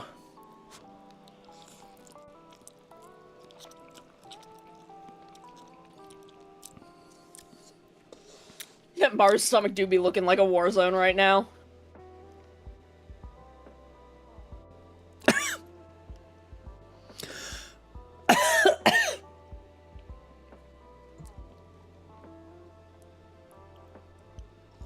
Spicy is the flavor. Sasquatch. Bulldog times 2. The flavor is spicy. That does not feel like 1/4 spicier than the last one. That feels twice as spicy as the last one. I feel like I just took a big mouthful of them, and you saw how little I had. Yep. My tongue is on fire. My lifespan is going down. I'm regretting a lot of things right now, Sono. I regret a lot of things in my life, you know? The Legend of Zelda low heart beeping is beginning. Beedoo, beedoo, beedoo, beedoo, beedoo. No, that's not Zelda, that is Ultraman. Yeah, that one's Ultraman. Oh. Plants made themselves hot as defense mechanism. Unfortunately for them, one particular ape evolved to be weirdos. Yeah. Like, the thing is, the flavor is fantastic. Don't get me wrong. Flavor, it's literally a flavor explosion in my mouth. It's delicious. It's good ramen. It's good ramen. Like, I'm like salivating because in part that's what the chili does. That's what really hot chili does. It makes you salivate a lot. Yeah. But also, like, it is delicious. I want to eat more. But at the same time, there's like, part of me is like, wow, delicious. Want more. Very yummy. And one part of me is like, no, poison. I am not going to touch my eyes. We'll kill you. I have done that before. One time I was cutting some chilies. Oh God, I've done that. And my eye was itchy and I scratched it. And I didn't know, actually, in my defense, I didn't know that was a thing because I didn't grow up with around chilies. So, one moment. Oh, the burping has started, Sana. Ooh. I didn't know a burp could be spicy. What? Yep. Uh-huh. How? Mm-hmm. How could a burp be spicy? Because the spice still in your throat. I'm gonna give myself sad face to reflect where I'm at. I'm gonna take another go, Sano. I believe in you. Can I ask you for a favor? Mm-hmm. Remember me as I was. I will, baby. Remember me as I was. And a gay idiot. Oh my, is my hand turning red? Oh my God. Lionel Messi, don't look, honey. Look away. Look away. You too, Hannah, look away. Don't look. You can't see this. A woman is about to die. Okay. Down the hatch.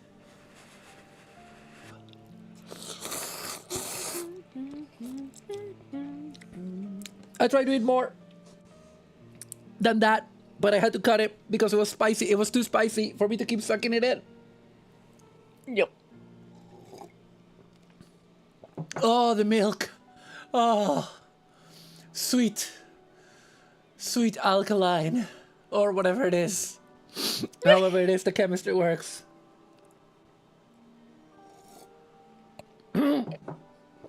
Oh my God. Oh. How about I build a little bit more? Maybe finish the torso proper. I have another one of those and then we read out. Cause Oh God. I feel okay. But I don't want to push it. You know what I mean? I have long streams the next couple of days. I don't want to. Yeah. I don't want to push it. Okay, we're just going to finish the torso. Oh my God, the lips, man. It's the lips. It's the lips, dude. Oh my God. Why does it stay in your lips? Oh, that's spiky. Ow. You. E1 on F2. Ow. Ow. Oh my God, I forgot that I was looking up the CSM Garen buckle.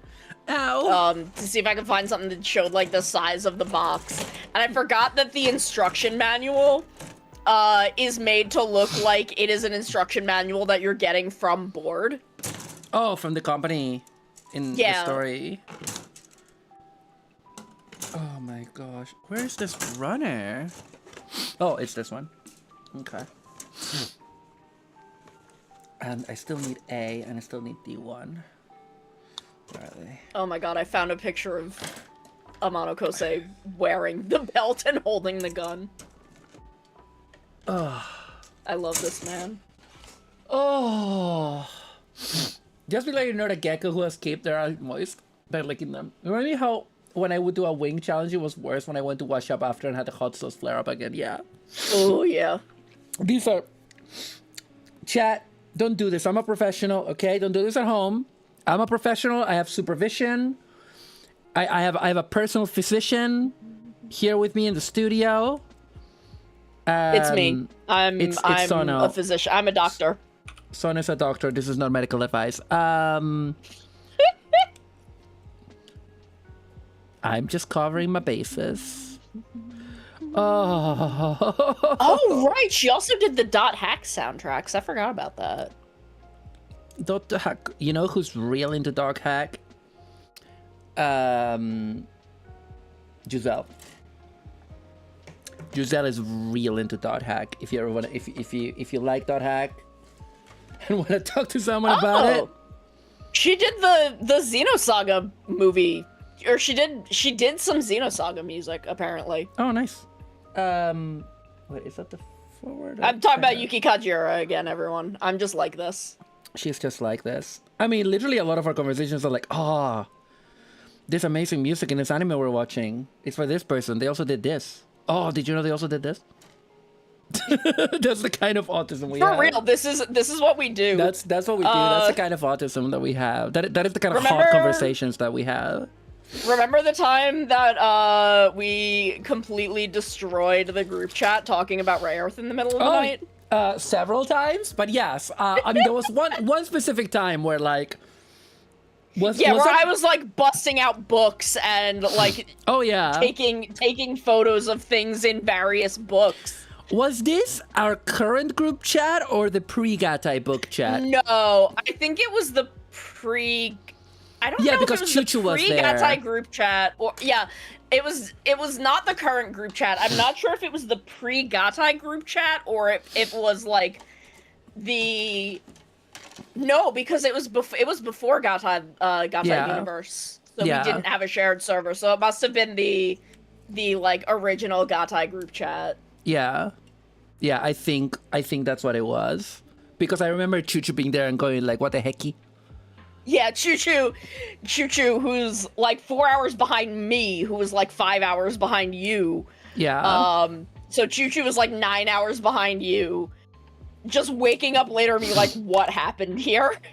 Yeah, we haven't done anything quite like that. Like we keep it to DMs mostly, but we do have sometimes like just start DMing in the middle of the night and go like, oh my god, Sono, I found this weird bit of Ray Earth merch because there's always something else. Oh god, there is always something wild. Yeah.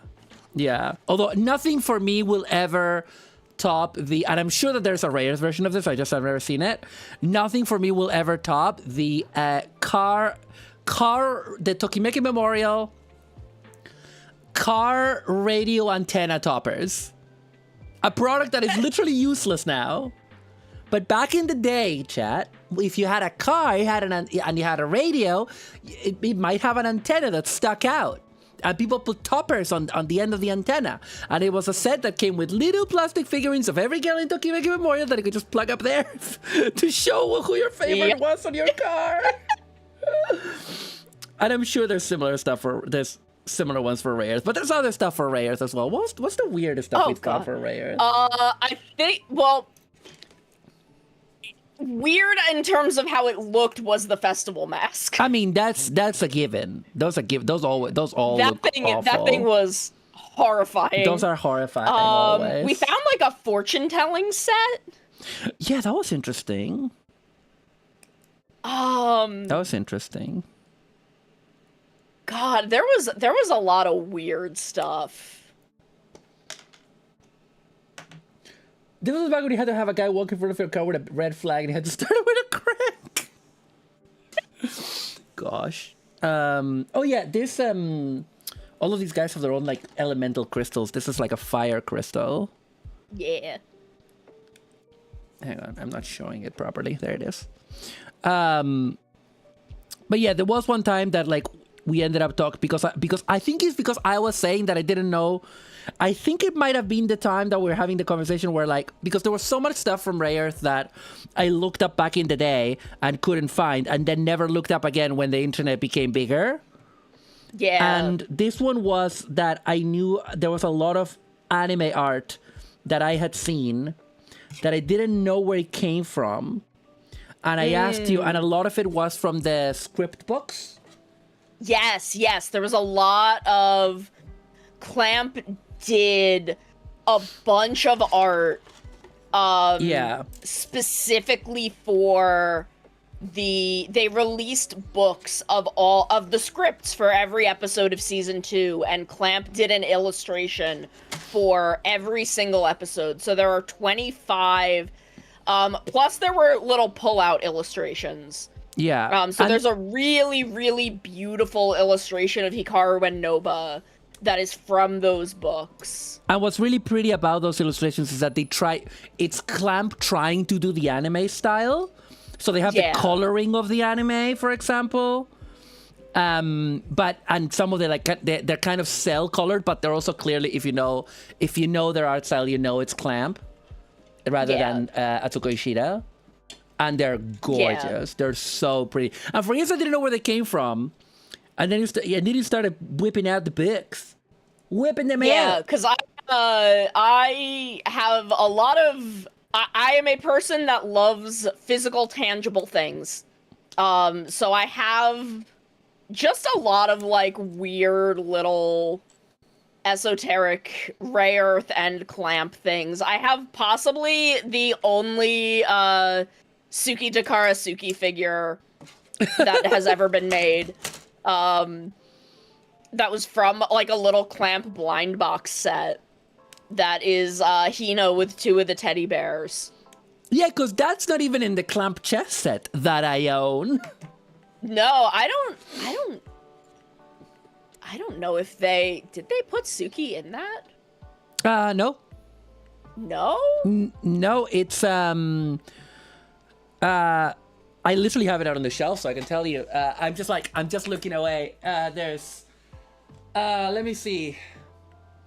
Rig Veda, Clamp Campus Detectives, Tokyo Babylon X, Angelic Layer, Cardcaptor Sakura, Ray Earth, Clover.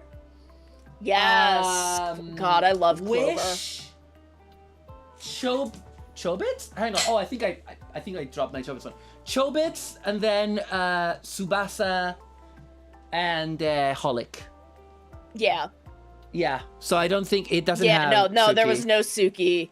Suki is one of their most overlooked properties. I have not even though read it. I don't even know it. I need to get but it. it's so good. I have it. It is.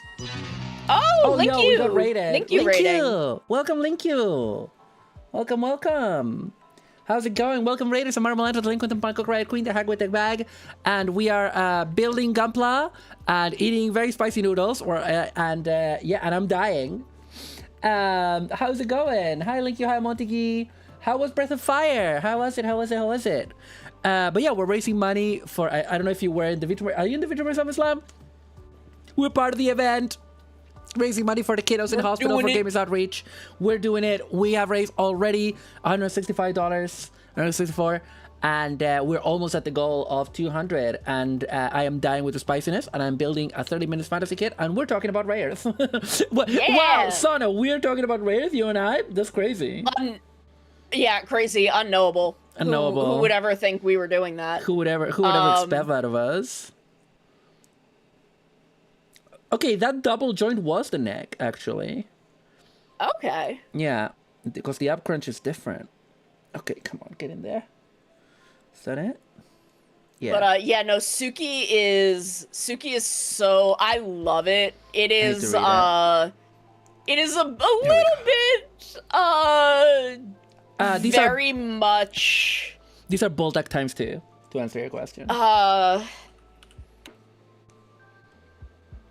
Oh, I need to some of Clamp's more slightly troubling proclivities are present in it. Yeah. I don't know which one you mean specifically, but I know that they have those proclivities. They're big age, them and their age gaps. Okay, we don't have to talk about that more. we can leave it at that.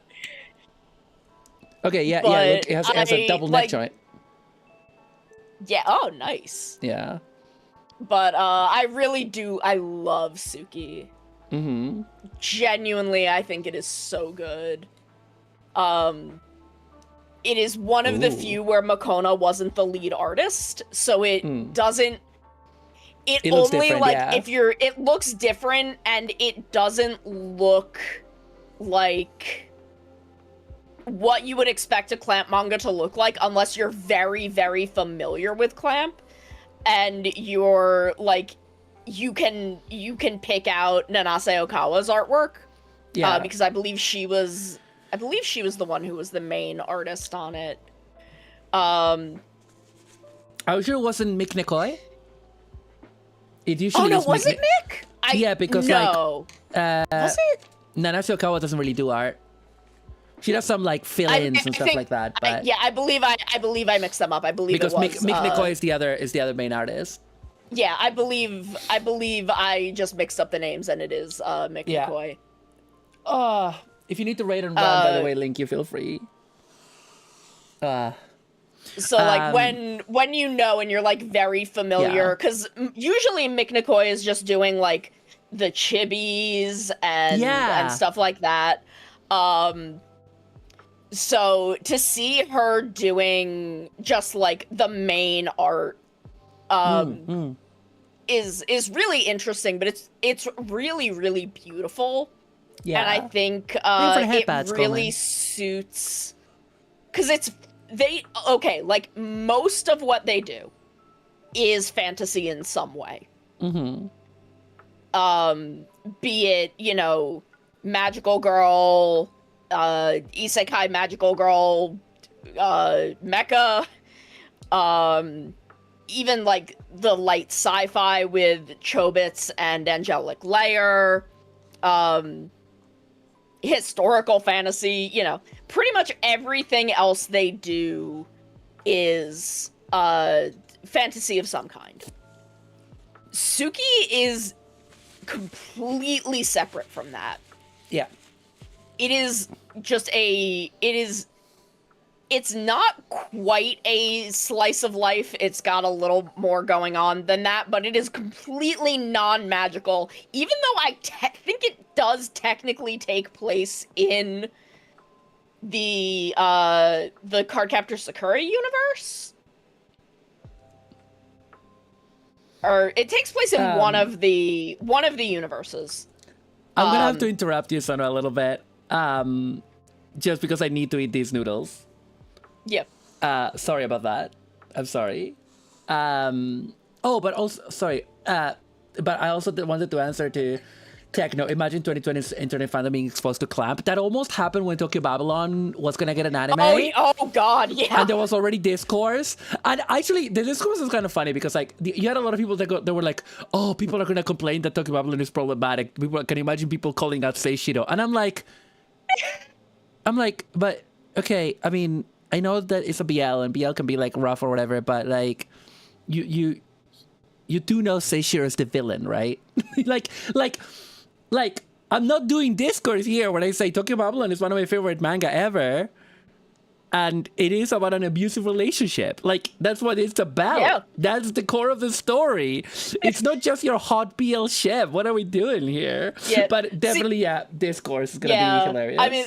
And Tucker's saying, "Oh God, it's incoming with Ray Earth coming back." Yeah. And I want to say Ray Earth is maybe their like least problematic property.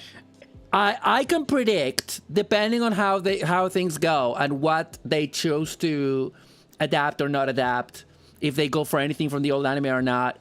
I predict there's gonna be discourse about how Emerald looks like a child. Oh yeah. And there's going to be discourse about Clef looking like a child if they give him romance like they did in the original. I will say that his romance with Umi in the original is very subdued. Yeah.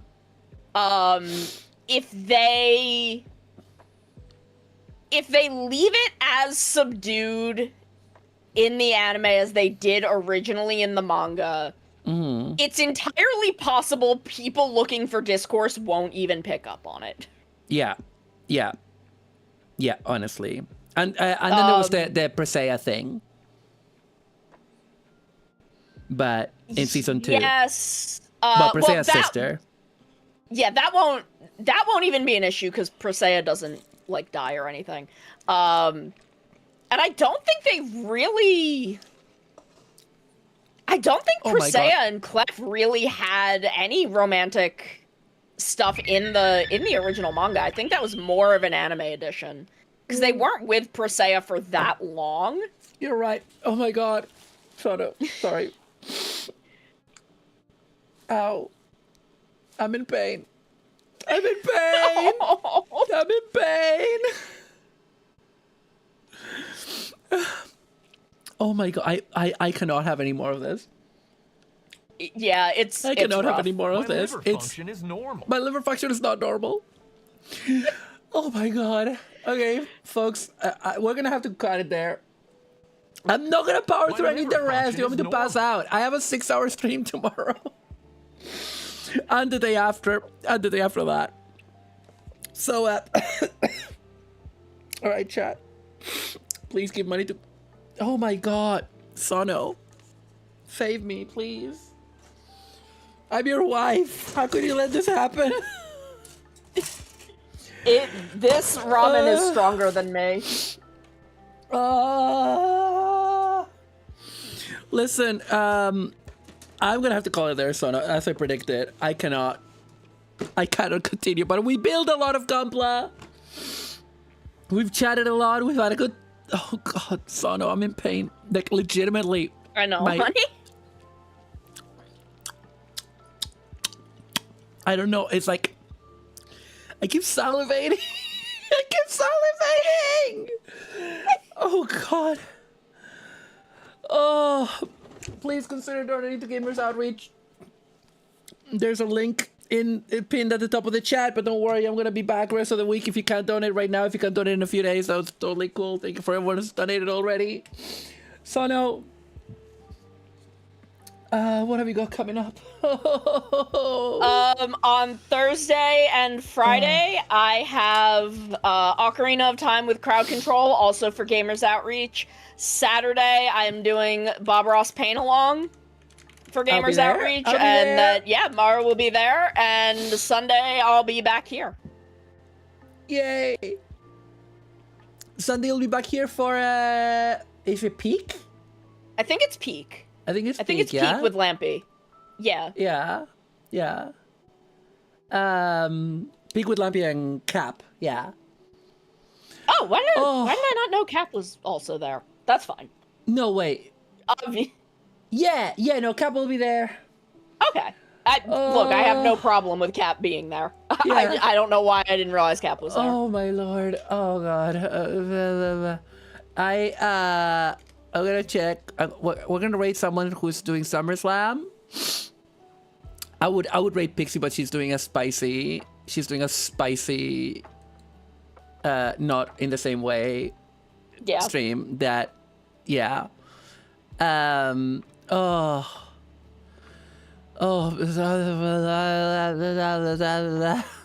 Bah. I am suffer. I am pain. I am everything. Oh, we got a donation! Yay! Yay! We didn't get it on the overlay. Why?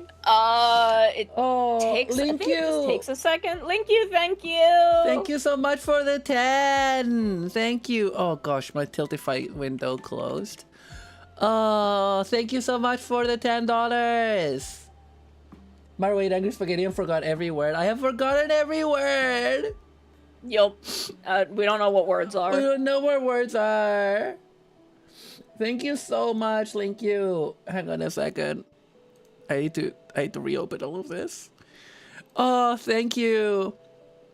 Really appreciate you. Thank you so much. Oh yeah, the $200 goal. The current $200 goal is every $200 that I raise, I add more game keys to our raffle for every donor, and then I do the raffle at the end of VTuber SummerSlam. So the current $200 goal, I will add the first 2 game keys, which are Super Hot and Slime Rancher. And Yay! then when we redo 300, there will be another milestone, which is gonna be. Let me check real quick, because I can't remember which one is which. The $300 one is going to be chat chooses a tier list stream for me to do. Yeah. So I might change these goals because I feel like maybe it might be better for me to still every $200 add the game keys, but then just like reduce the goals because I know that we're not gonna make $1,000. So I'm gonna look into that myself after the stream. But right now we're gonna raid someone, but I just need to find people that are doing VTuber SummerSlam, and that ain't easy, partner. Let's see who's doing it.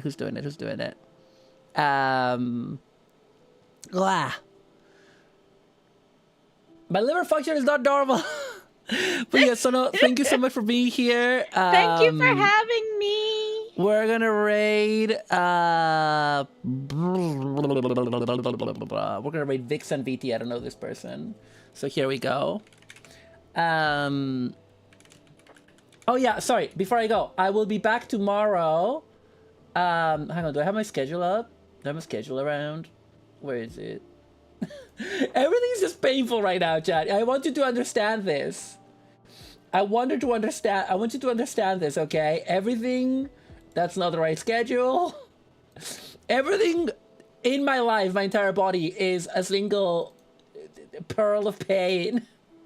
But thank you so much for being here. Tomorrow, we're playing Boku no Natsuyasumi 2 for the PS2. Yeah! Until the release of Deltarune Chapter 5, and then we'll switch to that. Oh, yes. Thank you, everybody. And, yeah. Let's, oh, hang on. Okay. Gosh dang it. Thank you for the hydrate, Ruby. I'll do it after I do this right. Also, this is the right message for people on Twitch. Alrighty. Here we go. All right, chat. We'll be back. I'll be back tomorrow at 12 p.m. Holy freak. All right. See you too. Oh, that didn't work? Should she have 2 X's and 2 N's? Yes. Okay, then I don't know why. Why didn't it work? Oh my gosh. There we go. Okay. Oh, all right, everybody. See you tomorrow. Bye! Bye-bye.